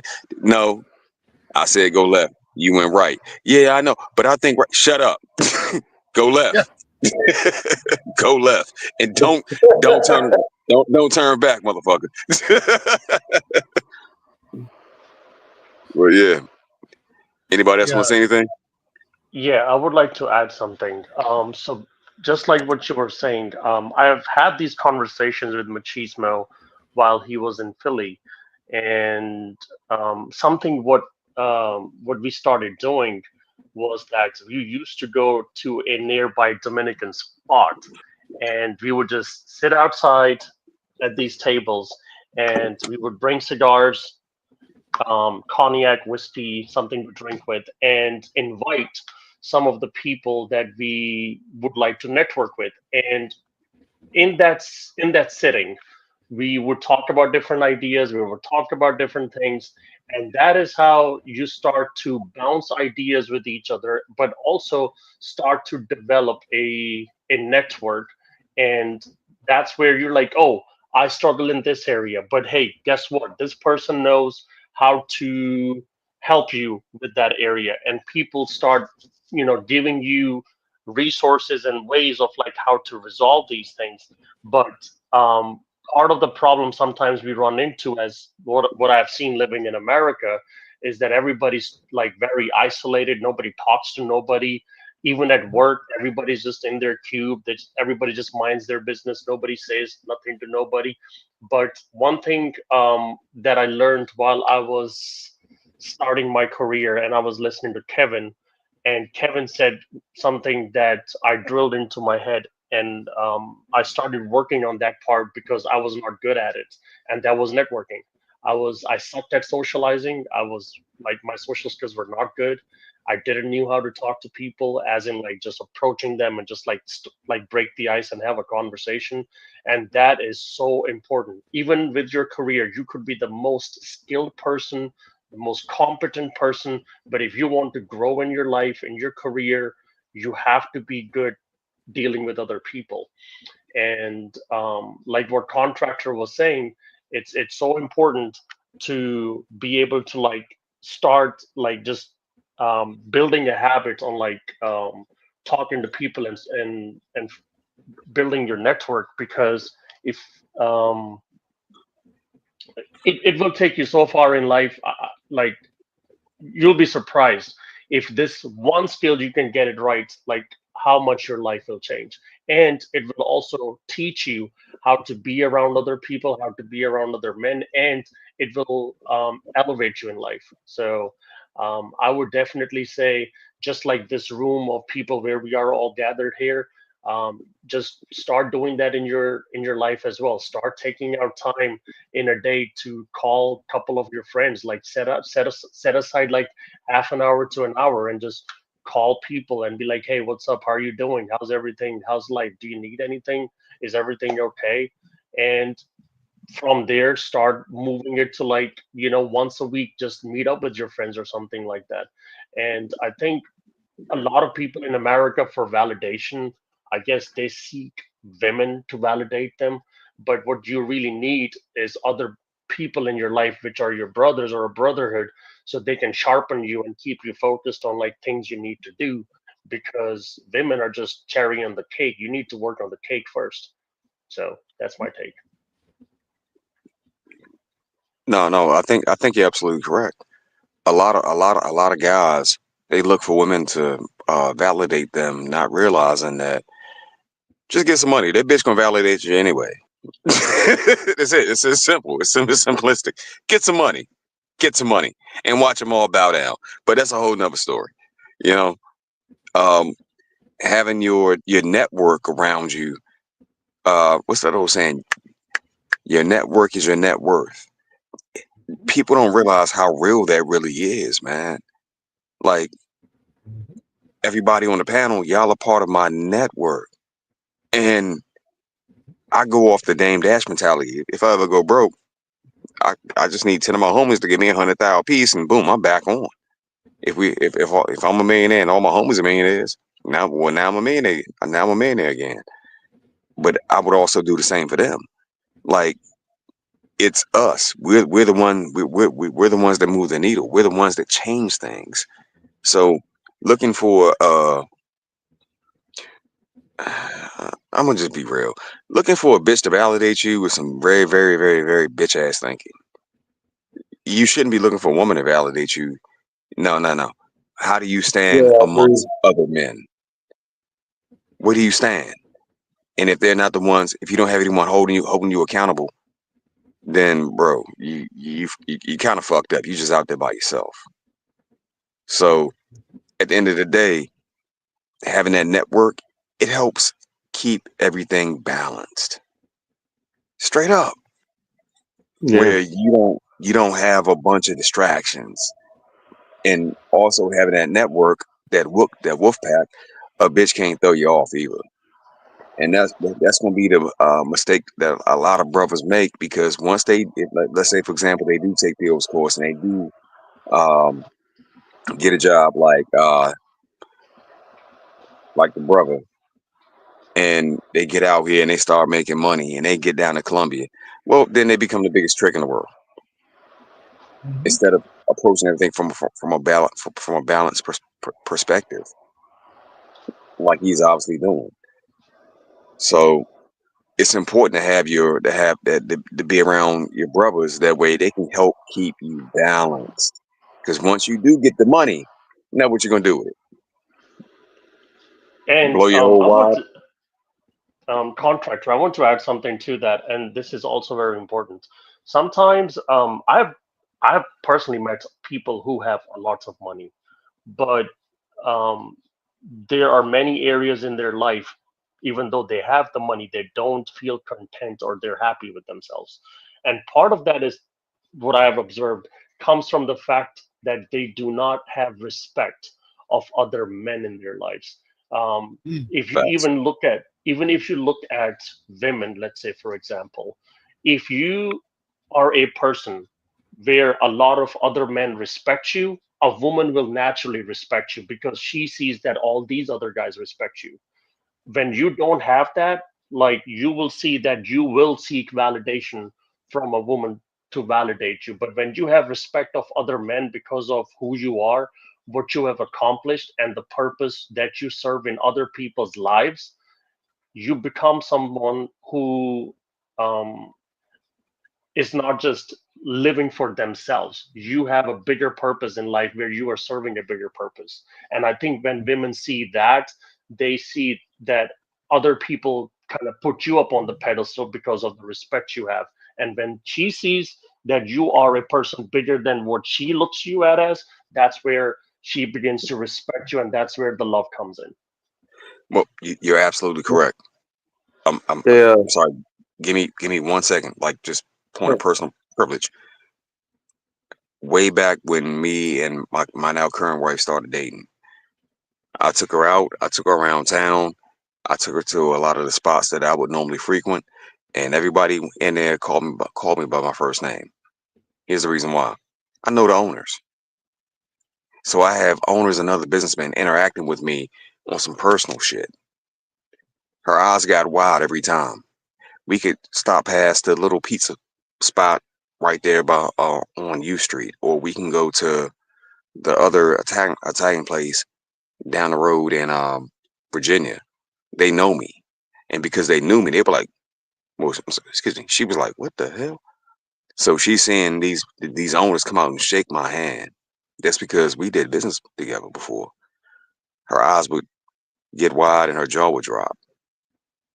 Oh, route me over here that way we can go get I can go get my deposit for this job that I'm about to do. And Tony, let's just use that name, Tony, that's been slinging meatball subs all day. Hey, will come out, shake my hand, and be like, "How you doing? What's going on?" She saw that respect. So you're absolutely correct. She saw that shit, and that I guess that helped deepen her own respect for me. My stepson saw that shit too, and he was like, "You know everybody." I said, "Yeah, yeah, but I'm a man about town, you know." So getting that validation from the other men does play a role. It plays a big role in how she will react to you when she knows, okay, well, this guy's important over here. He can garner respect from the other men, and shit. I guess I'm with somebody. Yes, you are. So yeah, Naaman, you right. You right. I've lived that. That's been a lived experience in my life, bro. In general, when women see you, they always see you as a stakeholder, but what you got to show them is how big of a shareholder you are. And once they see that, that is when things change. That's why you don't say I'm a shareholder, you let them see that you're the shareholder. Yes, sir. Yes, sir. Yes, sir. Absolutely correct. Absolutely correct. Well, Where'd you find this guy? Cigar Lounge. Yeah. What you call it? I figured that. Well, we figured that out early with the cigar lounges. It's like a natural filtering system. You know what I'm saying? It filters the quiches, all of the nonsense, and it filters like a lot of non-productive men generally. Yeah. Yeah. You know what I mean? It really is a filtering system. And especially the more upscale the cigar lounge that you start to attend. And then, like I said, like the conversations about different cigars and scotches, you just, cigars are for everyone, but you know how the cigar culture is like, yeah, you definitely run into a different type of man. And then, like I said, it crosses all ethnic and social boundaries as well. It's like you can like not have a lot of money, but you know a lot about cigars, and that just in and of itself in the conversation in the cigar lounge, suddenly like you're the man, like you're the brokest guy there. Like everybody else actually really has the money. You know, it could buy like the expensive cigars at the humidor, but just because you know cigars and you can have the conversation, then all of a sudden it's like, hey, get him one of these too. Scotch, get him a Macallan. Pour 3 Macallans. You gotta come over and listen to this guy. So there's a lot of that going on. You know what I mean? It's a weird social evening playing ground based on, you know, knowledge of cigars or just like the whole social circle, like even talking about like nice smoking jackets and stuff. It's dope. And then ironically, when I found a lot in this, I forget what day it was. I think it was me, Ian. That's my cousin Ian, and I think it was Naaman. It might even been Malik. And like we were, it was the cigar lounge was packed. This is when we were taking in like all this content, and I was all the travel content, and it was all like these black guys, like a lot of black guys. And then like I was eavesdropping on everybody's table. Like every dude was talking about, oh, I just came from Colombia. I was just in so and so. I was just in so, and I was bumping Naaman like, yo, like everybody's on planes. And it was the crazy thing, it was either a Friday night or a Saturday night. And we're in Center City, Philadelphia. And there are like clubs and like night lounges like everywhere, like nice joints. And like, bro, it was all the dudes were in the cigar lounges. You feel me? Yeah, no bullshit, no bullshit.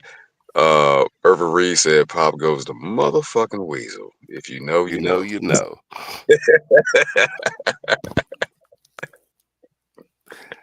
At the end of the day, Wretch is a fool. You see what he said? Rich is a fool. Look at his super chat. I'm coming This to is Columbia he said for I'm the coming Acid to Columbia to smoke acid cigars and drink Paul Masson. If you know, you know. That is hilarious.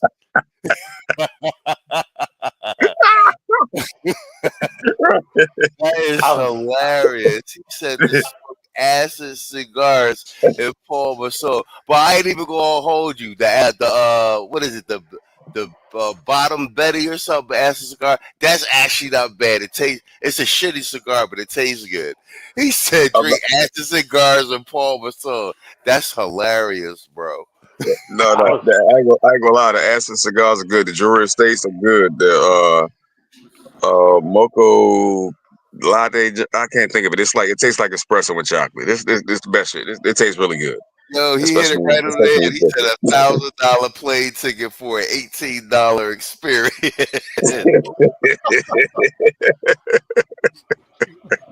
When I saw that super chat, I was like, count me out. No, he's making fun. Yeah, I asked a cigar and Paul Masson. That's sacrilege. He came So- in kicking his feet on the cigar lounge conversation. That shit's hilarious.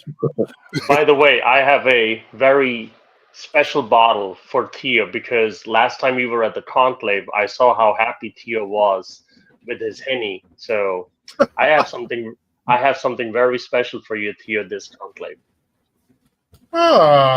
Thank you. I always appreciate that.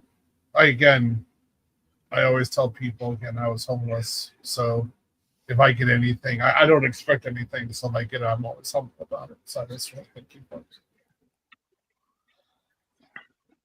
Yeah. Yo, I do like them. Believe me. I the bottle of Henny I got at the last conclave, I still haven't opened it up. I just look at it. So I just look at it. Yeah, it's more valuable. Yeah. It's more valuable to me that a student's life changed and he gave that to me than it actually is to consume it. So I just look at it and say, like, this, there was meaning here. This was something, and keep on working. Go harder, Theo. That's how I think about it. No, I think Theo be collecting trophies, bro. Well, Theo, Yeah, I'll give you photos from that joint. You was like, you was drowned in swag. People was giving you shit left and right. Then you get a big gold chain too. Yeah. But, I was just looking at it. I was like, wow, I wasn't even expecting this, right? I'm always humble about it. I'm not expecting it. When I go to the conclave, I'm thinking about like how I'm gonna be changing your life, like kind of like meeting Stoic for the first time, and I'm thinking like, okay, like, so what do I need to do? What kind of plan do I need? How do I address the student?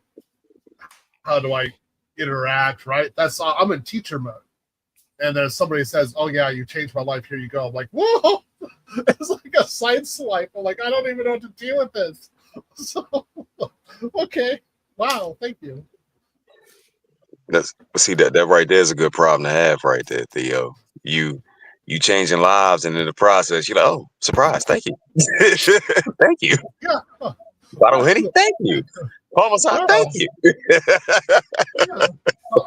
I will take this. This is very nice. Thank you. Okay. And then I look at it, and I just, one of my students, I think he was from Haiti. I'm pretty sure he's from Haiti. He came over for Conclave 3, and he gave me a bag of coffee, and it was unique from where he was at. I think it's from Jamaica. And I helped him get 2 tubs. What? You got the Blue Mountain coffee. The Blue Mountain. Yeah, the Blue Mountain. Yeah. Yeah. And so I haven't drinking it all. I had like 1 cup of it. That's it. And I just sit and look at it. And I'm just like, wow, how did this happen? And that's it. That's all that matters to me. I probably will never consume the entire bag just because I think about where that student was and where he's come from and where we've done in the class, and to get anything like that, was so surprised and I'm honored to get something. So I just keep it. Well, when you help change people's lives, you'd be surprised how they show the gratitude, and for them not to be total assholes and just run off with the money and thank you, Theo, pew, gone, and to bring something back like here you go. Because at the end of the day, like, you didn't have to do what you did for them, and they know that. But you did it, and after you did it, they were like, shit, something from the bottom of my heart. Be it that coffee, be it that chain, or be it that bottle of Hennessy. I see what she was talking about. Yeah, it's a bit of a trophy, but yeah, holding on to it, it reminds you of that experience and reminds you to it keeps you honest, you know. Yeah, I don't want it to go to my head. I don't want to be like I'm the man or something like that. I don't want that. So then I remember, like said Theo, you had cancer, you were homeless. Remember that. Like, this person came from a low level and so did you. And then I'm usually thinking like, okay, the next person who needs help, who is the next person? And then I'm thinking to some degree like, can I integrate this person to go help the next person out? Because we can use this to, pivot off of that person's success to get somebody who has no hope a few steps further down the road, right? So I'm kind of, that's my thought about it, and I don't stop and actually really enjoy it for the moment. And then I'll later on, like, get back home when I'm actually like by myself, that's when I start kind of thinking about what happened. And that a lot of that happens because when I got in Japan, when I got my first big contracts, I started going around and talking about how great I was. And I let it get to my head. And that thinking, in the end, destroyed in 3 years. And I never forgot that. And I was like, I had to get rid of it from myself. And I was like, it's by far better to always be grinding with people and helping them achieve the next goal. That's where the real work of life happens.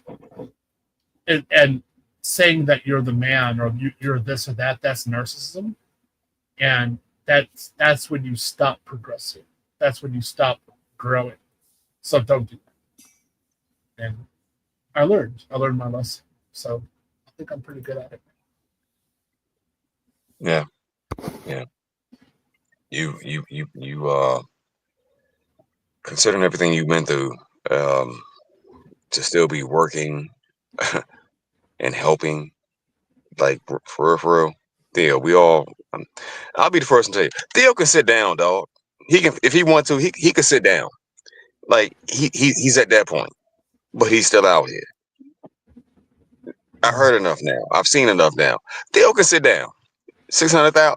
Theo can sit smooth the fuck down and pay an assistant $100,000 a year to do his job for him if he really chose to. But he don't. He keeps on going. So you're much appreciated, brother. You're much appreciated. We're at 2 hours and 9 minutes. Looking to shut down sometime soon. Let's see, it's about to be 1 o'clock in the morning. It's 12:54 a.m. Eastern Standard. Does anybody have anything they would like to add? Well, I have something to add, man. And y'all are right, including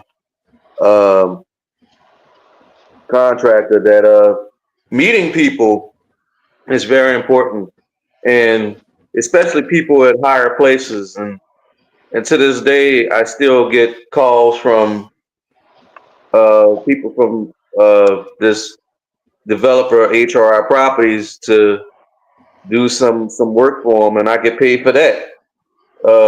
Even though I don't make $100,000 a year, but they still call me to do something for them or whatever like that because I have the experience.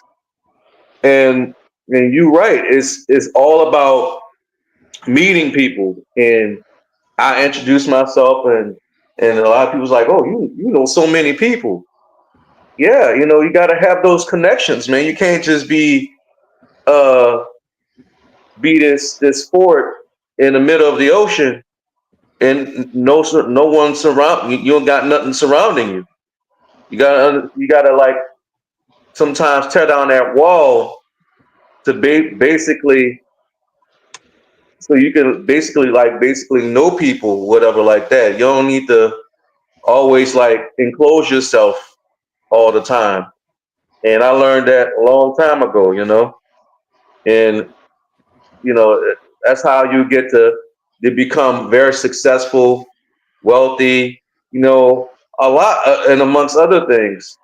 And we also say something about discipline, that people got to work on for us, you know. Like Nas said in one of his albums, out of your simple trip or trick, or you're in love with your own, you know what I'm talking about. You know what I'm saying? Salute to Rich Turner. And he said in one of his albums, that made me think, once you said that a lot of guys like just being the biggest trick, you're absolutely right. And if we get off that and focus, and instead of seeking validation from others, seek validation from each other, like for us men, then we can become who we can become. Now, as far as trying to seek validation from women, that's going to be the biggest mistake you can ever make. Yep. Yeah. I'll land my plane from there, man. Thank you, Cody. Thank you. Let's see. While we are on this long pause, is it okay if I can add something? Yes, sir. Yes, sir. Okay, so since we did brought up something about building your network and go out there and meeting people, I understand a lot of times because I personally struggle with it, and I have met a lot of people where I can see the problem, but I know people don't want to open up about it, and I generally just kind of lead them towards the well and let them pull the bucket to drink the water and not give them the water necessarily. So I just want to say this, that sometimes in life, I think us men, we want to not open up, or basically we don't want our ego bruised, where we think that I don't know if I'm worth something, or if I can add value to the other person's life, or what I have to offer. And I think usually when we think about things like that, all we have to think of is that the other person is a human being and I'm a human being.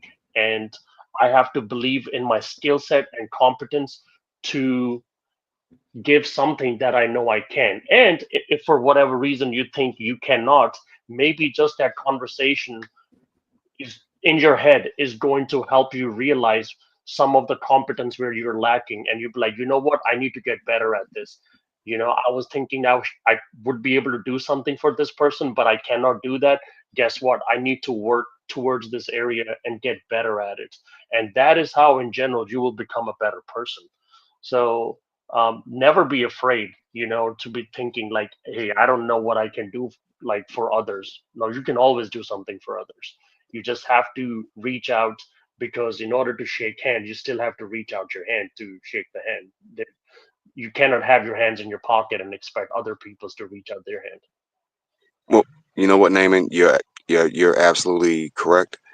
I told y'all last week, dude, I make six figures. I'm right when I signed a contract for with a big ass corporation. The head gasket of my truck blew, and it left me stranded. And I had money stretched out far and wide between jobs and different projects. Saul had to save me. I had to tamp down my motherfucking ego and be like, "Yo, help!" What you don't want to be. Most people don't want to be embarrassed. Myself personally, I have. I don't get embarrassed easily. But a part of me still was like, I don't want to ask for help. I don't want to ask for help. But bro had to actually help me out, dog. So having your ego bruised for a lot of us is a big part of it. And it's bigger than your goddamn ego. It's way bigger than your motherfucking punk ass, petty ass ego. Take the direction, take the help that the brothers are offering, and you'll find yourself in a better position. Now, I could be an arrogant motherfucker. I know that. I know that without a shadow of a doubt. Because you can't tell me I don't shit Haagen-Dazs over this bitch. But it is what it is. That's just how I am. But I still had to tamp that shit down though. And like, bro, I'm stuck. I'm stuck. Fast forward, now I'm riding in a a Land Rover. Yep. Oh, because my brother helped me out of that jam. So fuck your ego. Listen to the information that's being disseminated. But I gotta take another point of personal privilege and say, my big brother Wrench motherfucking Turner just entered the building. Good sir, what say you?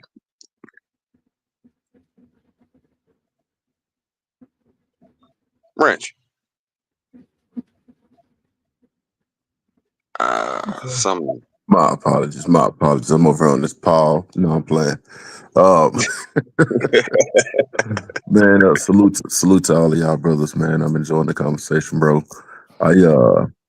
Unfortunately, I'm normally asleep around this time, shit, because been burning the midnight oil and working from dark to dark, but loving the conversation, man, and loving the, especially when it comes to networking and, it's good to see brothers up here talking about that because Lord knows over the years, I've had the opportunity to try and network with a lot of brothers, man, and some of us, man, you got to drag them kicking and screaming until they actually see what's in it for me part of the whole endeavor is. So it's always good to see brothers having these conversations, and I hope that the brothers that are listening are really taking and soaking up some of this game, bro, because a lot of times, we either, knee deep in our work or, we're in spaces that a lot of brothers aren't in. So I'm thankful for panels like these and the brothers that are on it that are kicking knowledge, bro. Yeah. No. True indeed. You've been a big contributor to the space for a long time, sir, a long time. And without brothers like you, the space wouldn't be what it is. Without brothers like this like the ones on the panel, this space wouldn't be what it is. Like, this the only place where you can come down here and find life coaching advice, find career advice, find all information you need to help turn your life around, right, and or start a brand new career path and change your life, man. Right. Somebody like Theo then turns out a candidate like Nomad, and now Quiet Storm, and also soon to be Naaman, and soon to be Machismo, and that means something. That means something. Like this thing here, this thing here we got. This shit go deep, bro. It go deep. This will change this whole conversation will change someone's life in the near future. I can tell. You're gonna have people far and wide, Theo, coming. they coming. So Nomad, get ready. Cause you're gonna have to help carry that load. You gonna have to help carry that load cause to assist someone else in their journey. So I'm just appreciative that we can have this conversation. Because at the end of the day, they said men of everyone on the panel's caliber didn't exist. Right. I said that last week. They said, you don't exist. Y'all don't make no money. Word. Right. Word. Man, check it out. Machismo TV. He's on my LinkedIn, man. So you get a chance to see the comings and the goings, and here recently when I updated took a senior position with a pretty big company, big ass European based company, but to get a chance to see, and I know, we talk behind the scenes and stuff like that, with a couple of you brothers, but yeah, man, they swore up and down that we didn't exist, and we were just on the internet talking shit. All of us are broke and dusty, and we don't have homes and all that kind of shit. But it's always been funny to me, and I've actually looked at it as like a privilege, man, to be hiding in plain sight, because most of the ones that are having those conversations are the ones that are talking shit like that, man. They're not even on our radar like that anyway. So I've always looked at it as like, yes, bitch, we don't exist, shit, and we are a figment of the internet's imagination. We don't exist, and we dusty, and we're in the projects. That's it, shit. Because in actuality, I'm gonna tell you this too, and I've learned this over the years, bro. Whenever you come across those type of females, they don't even know how to interact with a brother that actually, is making some nice coin. They don't know how to carry themselves in a fine restaurant. They don't know what to say or the right disposition to even get you to halfway want to deal with them for a second date. You know what I mean? So I laugh when I hear them conversations when they talk about a rich man, or they talk about, you need to do this to get him. I'm like, bitch, y'all, they can't even keep up in conversation if I'm being honest. Facts. You know what I mean? And They can't even keep up. They be intimidated, and they purposely just sabotage it, throw a fit, and all this other shit because they be intimidated. Even at the restaurant, you be seeing them breaking down, looking at the fucking silverware, like, really, bitch? Yeah, I've even had them tell me in the past, like, I'm intimidated, or I don't feel comfortable because I feel like, I feel like if I say the wrong thing or if I do the wrong thing, you're just gonna drop me. I've heard that a myriad of times. You're just gonna drop me and move right on because you really don't need me. I'm like, yeah, bitch. That's kind of how it's supposed to be, right? Since you want to play in the big leagues, since you want to play in the big leagues and shit. Yeah, you can't come over here and talk about Real Housewives. You can't come over here and talk about none of these video or none of these social media these influencers, because we don't unless they're huge, we don't know them, bro. We don't. That's not our get down. We're in these spaces and we working. You know what I mean? Yeah. But yeah, man. Shout out to y'all though, man. Shout out to y'all brothers, man. Hey! I tell you what, it's gotten so bad that whole attitude that even exists with Karen. I went to do a service call today, right? You got one mayonnaise Mary, one Tautasian, and her high yellow mixed daughter from Louisiana down here, right? And Mama was very standoffish. I'm strong and I can do it by myself, and I know this and I know that, and I can do this and I can do that. By the time I left that motherfucker, Mama and her grown ass daughter was both looking like, you want some pussy? You want some pussy?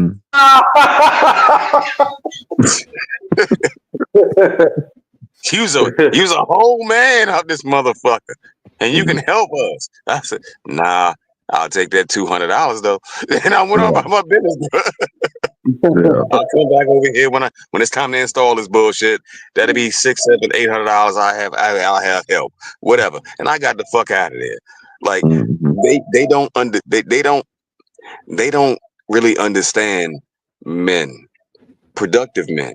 Now, if I was a degenerate, then yeah, they know that part all day, all goddamn day. But as we talked about this broken dishwasher and this broken wash machine that they got in their house, because apparently they just bought the motherfucker, had it inspected, and the whole motherfucker's falling apart. Karen and her mulatto daughter or octoroon daughter don't seem to really understand that you bought something that's fucked up. And as I explained it to them, they were like, oh, well, we had an idea.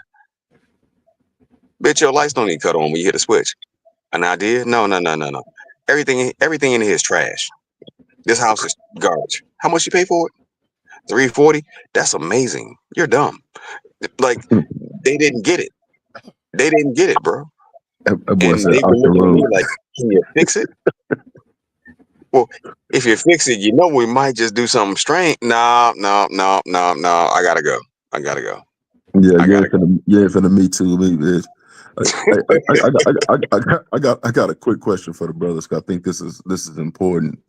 Um, can you guys touch on how you've been able to monetize charisma, right? And for me, I got a big sense of humor, bro. So I tie that into my work in a way where I'm able to get present information and get it to stick. Like I was in a meeting at 8 o'clock tonight, and it just so happened one of my homeboys is works for me, and he was explaining a situation where one of his areas of responsibility was struggling, and our job just so happened to be right up the road from a big church. And so I was telling him, I was like, as he was going through his spiel, I was like, hey man, good job on everything else, but I just wanted to let you know that probably a quarter mile up the street, if you can't figure it out and you get scared and you want to go to church, there's one right up the road about a quarter mile. So if you decide to go up go up there and go to the service, just let me know and I'll come in and feel for you. And the whole group started laughing. But in my case, that's kind of how I use charisma to get through to the folks. But I'm interested to hear, and the brothers need to hear too, because a lot of times we hear the message of, lock in and grind. And brothers don't understand, man, all of those innate gifts that we have, you can use that there's actually a dollar amount tied to it. So I'm interested to hear the brothers touch on that. All right. No, I'll go on that one. That's actually spot on. And no, you right on that, Wrench. Can you hear me? Yeah. I can hear you. I just went on mute because I got this mic. No, just double checking because I've been falling back on this joint. No, but you spot on with that one. Skills and all that aside, and Naaman was mentioning it earlier about how him listening to Kevin, he realized he had to develop his social skills and what have you. And if you meet Naaman in person, he's you would never know he was just had some degree of social awkwardness because he comes off like a natural born diplomat. But I mean, to my own credit, like I've been in corporate for years, banking and even before that. But like I was always, and then like I was back office, but I always been technically like a superstar, like the golden child. But I learned how to like be who my actual self, my actual personality, like how I am in the street and stuff like that, but just filter it through like the corporate sieve. You know what I'm saying? So like I'm really myself in these meetings. Like I'm an asshole, but I'm funny. Do you know what I'm saying? Like dark sense of humor. I'm really, really, really good at my job. Like, as a matter of fact, I'm good at everybody else's job. Like, I managed to make myself indispensable, but at the same time, how people be like, you be in corporate and you got to be like, like, no, you don't.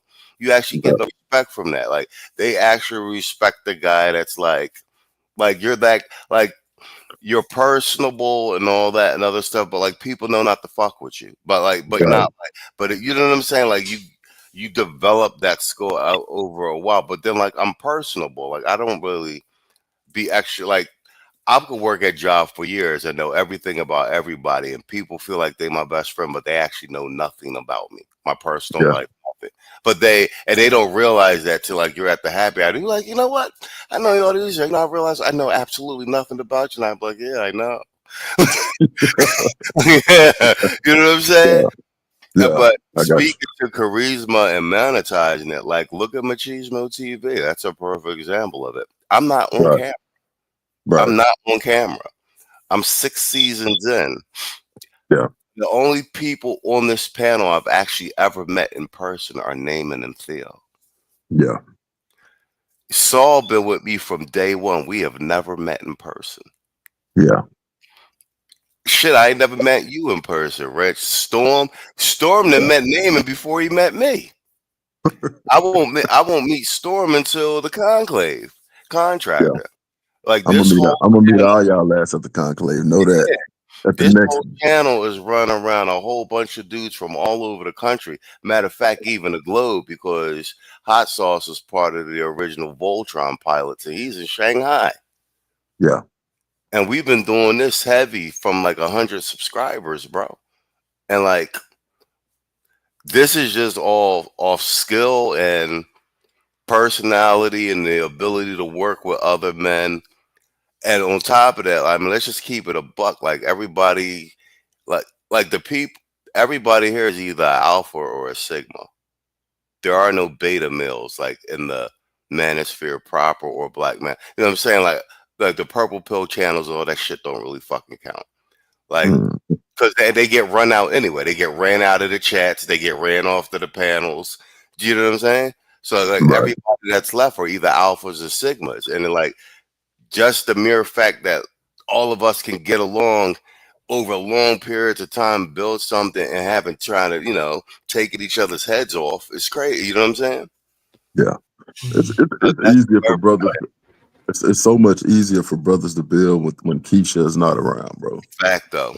It's so much easier, man. I've noticed that, you know, of course, with like content and stuff like that. But even in the real world, man, you take bitches out of the mix, man, and it's a whole lot easier to get dudes on the same page, and everybody kind of aligns into their natural order, you know.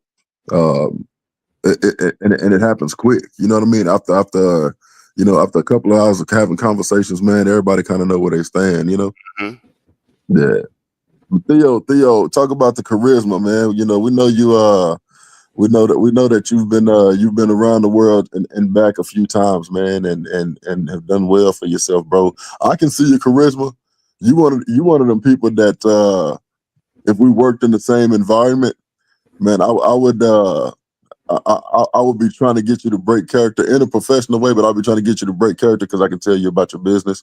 But talk about charisma, man. I can see it, but explain to some of the brothers who may hear this later on how that has helped you accomplish what it is that you've accomplished. I'd say for myself, it's about bringing a down-to-earth personality and then making someone laugh a little bit, but then having a strong deliverable. For sure. And this is something that I learned in Japan that I had to have. Nice. And it's effective. I look at it as a survival technique. And the more you can communicate then, and you can open up those doors of communication, not only the wider will your network be, but your living situation, your cash flow, your security will be strengthened in all areas.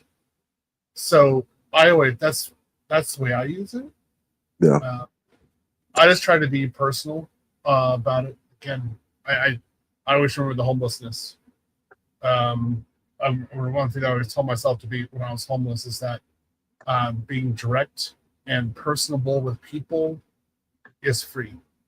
Yeah. You can do it. You can just turn it on. So there's no reason to not have that. I've done that ever since. That's mine. I never really think about myself as being like that guy or anything like that.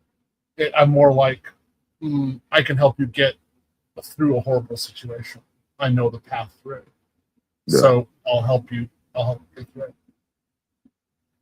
Yeah, and even that competency, man, and you kind of touched on it earlier, even that competency of knowing exactly what the hell you're talking about and knowing how to navigate certain situations, man, that's charisma in and of itself. I remember Kevin used to say, competency breeds confidence. You know what I mean? Mm-hmm. So the fact that you've accomplished a lot, all of the brothers on the panel, the fact that you guys have accomplished a lot, I think that the labor of being able to master something, man, your personality comes out through it anyway, in its own way. You know what I mean? And I think that's important. Brothers are here, going monk mode or being black pill or hunkering down. It's like, nah, bro, get out. And I'm not saying those things are wrong. I'm saying each person has to kind of find their own way, but it's so important to get out and have conversations and be personable and slip up in conversations and think like, oh shit, yeah, I probably shouldn't have said that. This is probably not the right setting. You know what I mean? Yeah, That definitely is. I was, just to be honest with you guys, I would muck mode 10 years. Yeah. And it was during that time period that I really focused on where I was gynocentric and systematically removed it from my life. Because I knew that gynocentric thinking was basically destroying me. And I had to process everything. Like, why do I do that? Like, where did that come from? Where's my gain? How am I moving forward? And fighting with people who wanted me to be gynocentric, who wanted me to be blue pill, that was a long battle. I'm talking with friends, people who are close to me. They're all trying to get me to be gynocentric. And I'm looking at them, I'm like, no, this is not going to work. And I think in that process, I kind of found myself. I found who I was. And then I knew not to step back on that. The person who really gave me the voice in the end was Kevin. Yeah. Without him coming out there on the podcast and saying, for example, you men are being quiet, actually say what you think. If he wasn't saying that, I probably wouldn't have said it. I wouldn't have been as bold. But he was correct. Like, bring it out. And when that happened, look at who I am after that, right? And I don't have any problems with that. So then I turn around and say, look, I know that there are other monk moders, guys, who are watching silently. For their benefit, I'm going to be visible. And I'm going to show myself like this is who I am, because I know they're struggling. I know how hard it was. It was hard. And I want them to see that they can be successful too. And I'm not like, another reason why I don't have a channel. I'm not making from this, right? I'm not like making money hand over fist or anything like that. It's really nothing. And they have to understand it. Like, look, I'm just like you. But the difference is that I faced my demons and beat them. Though they did a good massacre on me, but I beat them in the end. And I changed and I got rid of everything I needed to remove from my life. And I became masculine. And you can do that too. So it is what it is. You got to do that change. All right, give me. Let me interject real quick. Shout out to Urban Reed for the $5 super chat. He said, "I humbly disagree. The guys like Machismo and Naaman are going to be the ones. Theo will fade into black. Well, the stuff of legends." I agree to a certain extent. You've done so much that, and you've had so many acolytes at this point that you can take a good little rest there, sir. You and Chewbacca can just go sit back and chill with your feet up. You know what I'm saying? Heal up and relax yourself. Cause with brothers like Quiet Storm, Naaman, and also damn it, I'm trying to remember. I'm trying to think of his Stoic Nomad. Stoic Nomad. Yeah, because I want to say the name. You're good. You're good. You're good. You're good. They gonna keep it going. And once I jump in, let a motherfucker say something. I swear for God, let them say something. So yeah. We're gonna make it easy for you. That's the way I want it to be. I want to go to a conclave in the future, and everybody is excited about these other guys to go look at, and their successes and their stories and what they've done, and they've like written books, and they have their own courses. So all these students are looking at these other guys, and then I'm just kind of like walking through, just in the background. Like, okay, I'm back here. Shit. Let's be quiet. I also forgot a brother like Rich Turner as well, because he's also in your class. I almost forgot. Yeah. We got you. Hey, You can man. kick back. Hey, man. In my defense, I was in there, and then the I took on this opportunity, man. So I was like, man, and with respect to the whole program, man, I want to sponsor another brother, kind of as my to show that I'm serious about it. And since I'm not in it right now, I at least want to open that opportunity up to another brother,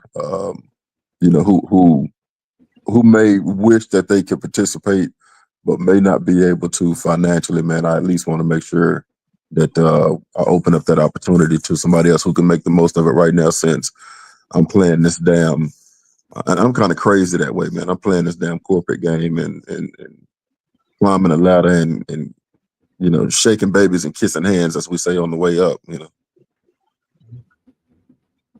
Yeah. Well, I mean, I got a guy who definitely needs the cars. He doesn't have the cash, and Gotcha. it's not so much that he needs the IT work. Yeah. He needs the fundamental thinking that I bring to the class, because as you guys know, you guys have been in my class before. If you think in a certain way, I start going after you. Yeah. And I'm like, no, that is not the way you live your life. That's not the way you do things. We don't do that. It's not the way it is. And like there's one guy in particular, his pursuit of Pernani has financially destroyed him. Oh shit. And I want him in the class for the one so I can mold him and start screaming at him and say like, stop that, because it's nothing. Like it's a zero, and the degree of like he is unable to do anything. Like he's unable to function because of what he's done. Yeah. And so, yeah, I think he would be a good candidate for coming into the class and being molded and get his life change, get on the right path. Particularly with the group of brothers around him, I think he'll be molded properly. Gotcha. What I'll do is tomorrow I'll actually log into my Facebook account, man, and shoot you a message. If you just let me know where to send it to, if it's Cash App, Zelle, whatever the case may be, I'll get that squared away so he can at least get around some brothers that can, get him at least turned in the right direction and get his head screwed on tight. But I don't have no problem with that at all. No, I hadn't been on there probably in a month or two, man. So if anybody else send me messages on there, bro, my bad. I've been getting my ass killed just for the last month at this other job, but. Yeah, I got you, bro. I'll log in tomorrow and blast your message, and you just let me know what you need me to do, and we'll get them squared away. All right, thanks. I think he'll enjoy it. I can start him in March. Good deal. And there you have it. Once again, the brothers coming together to make things happen for each other. More, it's hard to describe. I don't like the word feeling, but I have to use it. But the feeling of watching us work together and help each other is amazing, man. Like, I was taught a long time ago, years ago, that people who look like me, males especially, you're my adversary. I have to do battle with you. And instead, nah, we all building each other up. And Wrench just offered to help another brother come up. This is what this space does. And everyone has been down here. We're learning. We're learning from each other. And the shit is fucking amazing. It amazes me every goddamn time I log on. I click that button and I jump in. Bro, like you can't, what did Kevin say? You can't make this shit up. You can't make this shit up. Yeah. The brotherhood down here is real, man. And brothers are really moving forward and looking out for each other. But I gotta do this because I know myself and I know y'all. Let's save some for next week and we can reconvene, rejoin. Then let's start getting ready to shut it down. Closing statements for all the brothers. And after that, we'll wrap it all up. Well, whoever wants to go first. All right, Uh, I'll do mine, get mine out the way, so y'all can wrap it up. I'm gonna off the top say shout out the contractor because this check-in call is really the pretty much his idea. Started off just my phone calls, checking in with him, like my main people, Saul, contractor, like Quiet Storm, letting them know I was cool, and I would call contractor, and then like we'd end up on the phone for 2 hours, and I was like, you know what? We should probably just stream these phone calls because it was really like a up there, like, hey, what's going on type thing. So shout out the contractor for this, and then what is this? This is our fourth call, and like you didn't already assemble Voltron 2.0 up in this bitch. You know what I'm saying? You got Theo, Wrench, Storm all up in here. Nomad that popped up. Naming is about to become a regular. So shout out to you, contractor, and you're doing a very good job facilitating this conversation. Thank you, sir. Thank you. I learned from one of the best. My big bro. His name is Machismo. Straight the fuck up. I'll go next. That way I can go ahead and as the old folks say, I can carry my ass to bed. Can you hear me? Yes, sir. Okay, cool. Man, as always, man, appreciate whenever I get a chance to have a conversation with you brothers, man. I always gain something from it. Following up on what the brother Irvin Reed was talking about, knowing the difference between a phase and a lifestyle. It should never be a lifestyle to suffer in silence, right? And when I say phase, it's because I've been through that dark space, man. And I keep it a stack with y'all. What actually brought me to this space, man, I was on the way home thinking about eating my pistol one night. This was a couple years back. So I've been in those dark spaces, bro. And I'm not even that type of dude. And it scared me so much. I was like, man, I need to get my shit together. You know what I mean? Like I need to get my head right. So I understand definitely understand the difference because I've had to live through them. So that's why I call it a phase. Living, suffering in silence should never be a way of life. And I think that's why we had these conversations and try to be welcoming to the brothers who listening. But in closing, man, what I will tell the brothers in all of your pursuits, once you get to a certain point, man, that should stop being about the material stuff. You drive nice cars and you get whatever women you really can get and start being about experiences and then helping other people. As of late, I've begun to be a lot more religious, man, just because certain things that I prayed for happened exactly the way I prayed for them. So I'm like, man, let me try to pay this forward because I'm pretty sure I didn't get put in this position to just have a whole bunch of nice shit that I'm really not even interested in anyway like that. But shout out to the brothers who are listening right now. Shout out to the brothers who are listening to the restream. Of course, as always, shout out to the esteemed panel. And all of y'all brothers be good, man. Yo, shout out to Wrench. I want to piggyback on something you just said real quick. Salute to you for that piece of personal disclosure. We've said this repeatedly since season 1. I've got the emails, I've got the texts, I've got the DMs. So much of like me and Saul being consistent, staying on message, putting out the content. Because I can't tell you how many emails and text messages we got from people just being like, yo, I was up at 3 a.m. I didn't even know y'all channel existed. Popped up on I was listening to one of your streams, man. Like, yo, I'm glad I found your channel. Like, pretty much like I was about to give myself a moonroof. You know what I'm saying? Yeah. We was getting flooded with the like on some out the blue shit, like on some random. Like I didn't even know your channel is. And this was like season 1, season 2, when people was just like, yo, I know my email don't count, but like, keep making the content. Like I just wanted y'all to know that I seen something I seen stream y'all was doing last night. It's y'all saved my life. I'm just saying, I know y'all ain't got a lot of subscribers right now, but you gotta keep making content. Like it's helping people. We was getting flooded with emails like that, like first and second season. We never said nothing about it. You know what I'm saying? We kept it behind doors.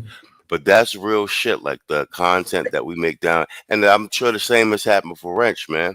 Like a lot, Yeah, like yeah. suffering in silence, man. Like a lot of brothers is out here gonna get a self moonroofs if we wasn't out here making this content. And that goes for you, even if you're a small creator or a large creator. If you got a lot of subscribers or don't have a lot, because when we was getting them emails, we had like 300 subscribers, bro.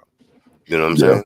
Like you yeah. just never know whose algorithm you gonna pop up on, and it just at that time that person needed to hear that shit. So salute to you, Branch, for bringing that up.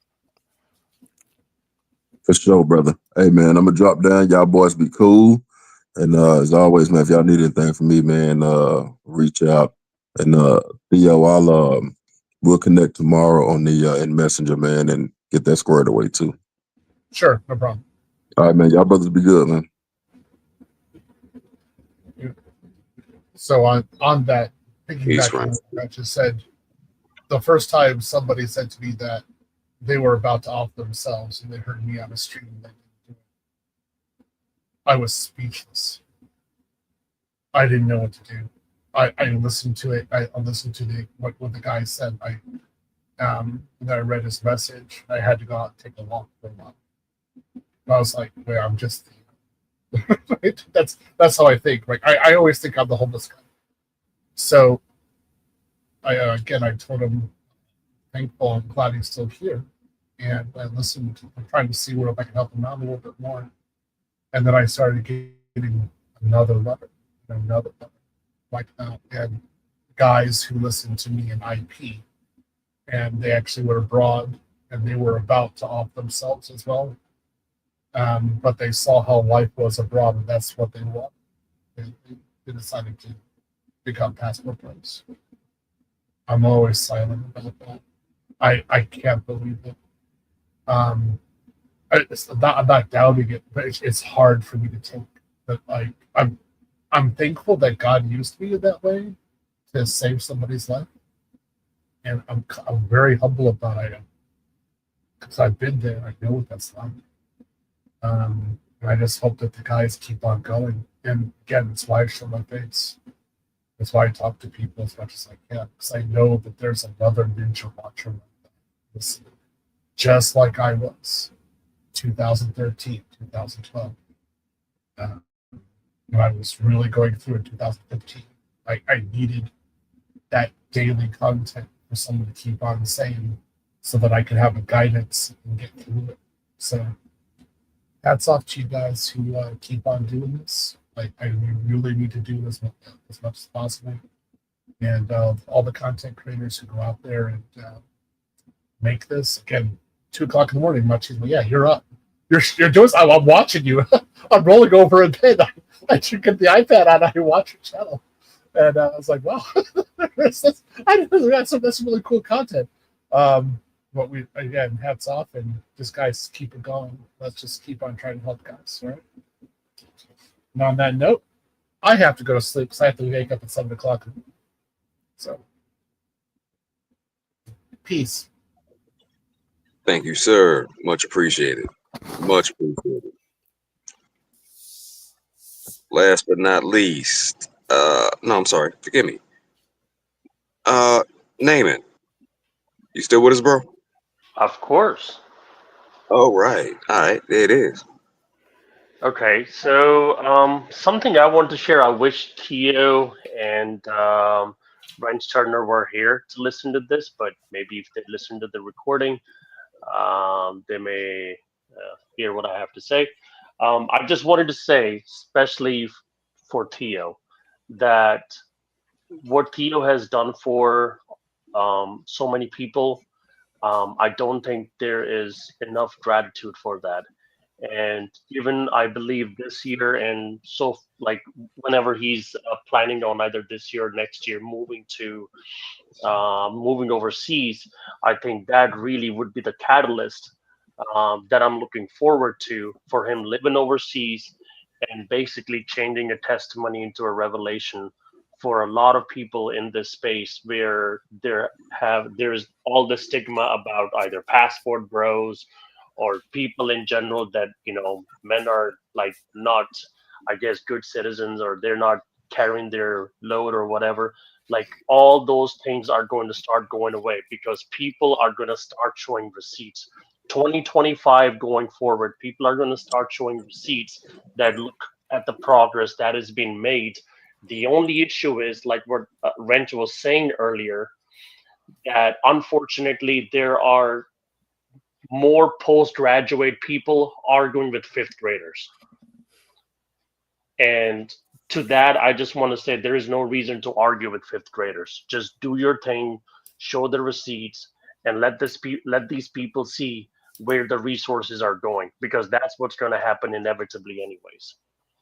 And to something that Reed was saying about a lot of men suffer in silence, I just want to say that if you guys ever watched the movie Constantine, Isabel had to first accept and acknowledge that what she was going through because of her sister's death. And she believed that, my sister did not die through suicide. And even though she did, but she made up her mind about it that she did not, even though she did. But just that faith of believing that, hey, there is the other option, she started seeking for answers, and that's how she ran into Constantine. And Constantine was not willing to help her right away. It took some convincing for him to help her. And I think for most guys, you have to believe in yourself that regardless of what you're going through, whatever your problem is, the good thing about men really is actually men sympathize and empathize better. We can look at another man and see the pain that the other man is going through. And especially for somebody who is an older guy, they can always look at a young guy and coach and mentor that person. Why? Because a guy who is much older knows what it takes because he's been through those pain and experiences. So if you feel some type of way that, you have nobody to share something with, there's always a person there to listen to what you have to say. And you should never feel that you have to suffer in silence. And with that, I'm going to end my piece. Thank you, sir. Thank you. Thank you. Much appreciated. And you're absolutely right. No, I'll wait. Cody, what you got for me, brother? Well, as he said just now, and as soon as he said something about postgraduates arguing with fifth graders, it made me think of the quote of Mark Twain. And what his quote was, if you, don't argue with somebody or something like that, they'll bring you down to their level and they'll beat you with experience. And that's exactly what they're trying to do, is bring you down to their level so they can beat you with their experience with. So the goal is to ignore those people and continue on doing what you're supposed to do and continue to shine. Because eventually they're going to hate the glare anyway. And I land my plane there. All right. Excellent point. They will bring you down to that level. And they definitely will beat you with that experience of being petty and vindictive. Just no. Okay, let me stop. Quiet Storm, big bro, what you got, homie? So I'll clean this up and wrap this thing up for you. I'll reference this back to last week. Shout out to Uncle D when he was outside. Brothers, 2025 is set up tailor-made for you. The question is, in 2025, what are you going to do? And everything is lined up for you. You hear week after week, day after day, month after month, testimony after testimony after testimony. You're hearing it from multiple brothers out here, scattered all over the globe. I don't think that you heard about this contractor, but I met Saul last week for the first time. And I chopped it up with Saul. And Saul acts the same way as he does online in real person.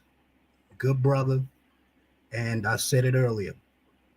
I wish there was 1,000 Sauls up in this world. Damn. You have everything that you need here. And I can't stress this enough. I have followed content creators all over YouTube. Wrench knows this very well. Me and him kind of moderate some of the same exact channels. A lot of them are heavyweight channels. A lot of them are big channels, but a lot of them are black men. And everyone that we follow, they deliver some type of message, whether it's to be fatherhood, masculinity, well-researched, image and style, leaving the country, networking, building up business, STEM and tech, whatever it is that you want to do. So I come back to my original question, brothers. In 2025, what are you going to do? And I'll end it with this. This is a code that I live by. Shout out to Broken Blade on this, because he always says it right at the end. #code.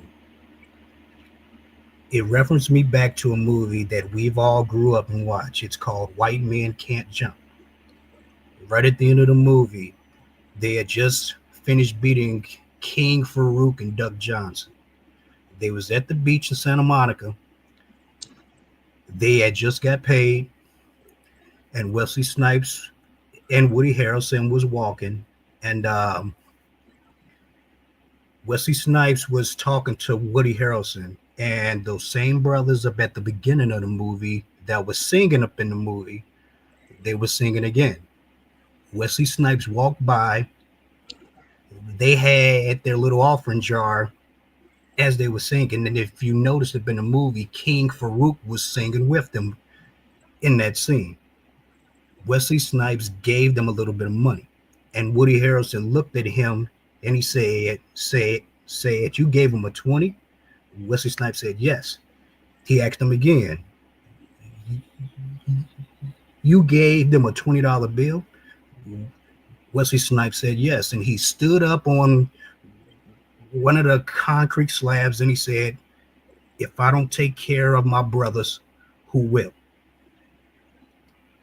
And I've lived by that saying ever since I was 13 years old. And it grew on me through the military, and then it leaked over into the sector here. You already know my story about Stoic. You already know how I met Naaman. You already know how I chop it up with machismo up on the back end or whatever like that, and you've seen the evidence of the brothers that I've helped in the past. So I ask you guys one last time. It's 2025. What are you going to do? And I'll land my plane there. Thank you, sir. Thank you. Damn. See, I done boxed my own goddamn self in now. Shit. I boxed my own self in. I gotta say something profound now. Messing with y'all. Oh, God.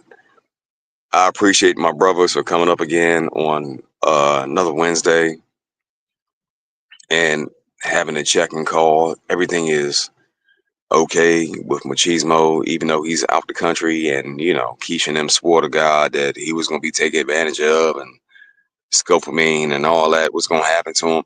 It ain't happened. I appreciate everyone that came through in the chat. I appreciate Theo. I appreciate Nomad. I appreciate Cody. I appreciate all y'all for sharing your information and your stories, because I'm gonna be honest with you. Kind of similar to Wrench. I was in a dark place my damn self, and that barrel started looking, appealing. But I said no. And then I started changing my life. So I know exactly where you're coming from, bro. I do. I just try my best to not get back to that dark place. So it's fucked up. And I, from the bottom of my heart, yo, I feel that shit. I feel that. You talking to another real one right here that, yeah, I thought about it my damn self. I didn't go through with it. That's the difference. I didn't go through with it. Nah. Thank you to my brothers for sharing. Thank you to everyone for joining the call. Thank you to everyone in the chat. Thank you. I greatly appreciate it. I really do. Because these stories and this information, I guarantee you, it will save lives. I just didn't set it. I ain't set up a whole thing where we got the email out there and I can receive them because I can't deal with all that right now. I got too much other shit going on. You know what I mean? And it's been another amazing check-in. Like, you can't make this shit up. Kia said it, and it's fucking true. Like, you can't make this shit up. Ain't nobody lying. There is a life outside of this shit here called the United States of America. And you could get you a good old slice of it. But you gotta choose it though. To my brothers, I'm gonna drop them down and I'm gonna go ahead and close out. And yeah, we'll end it like that. So Irvin Reed said, bring back Saul's red pill.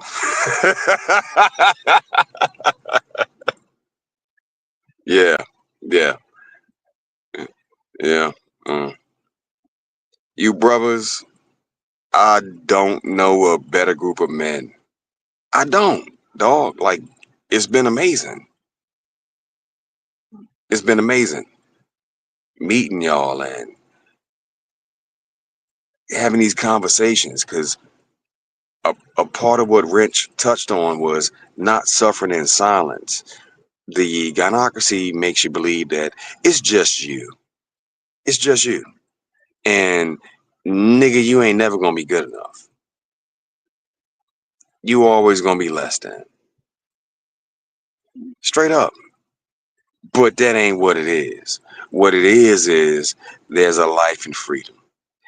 You brothers be easy. Y'all be smooth. Y'all have a great, productive goddamn day tomorrow. And for all those on the replay gang, we kept you in mind. I ain't got no drops like Machismo. I can't play fuck all you hoes, but what I can do is tell you, fuck all them hoes. Keep your shit pushing, no matter what. Be productive, no matter what. And get ready to get the fuck up out of here. No matter what. It is what the fuck it is. You brothers be easy. Y'all have a good night. It is officially 3 hours and 8 minutes in. It is 1:53 in the morning. And we done. We'll get back at you. Peace, fam. Peace. My brothers. Bunch of dangerous men that ain't fucking around. There it is. We out, y'all. Gone.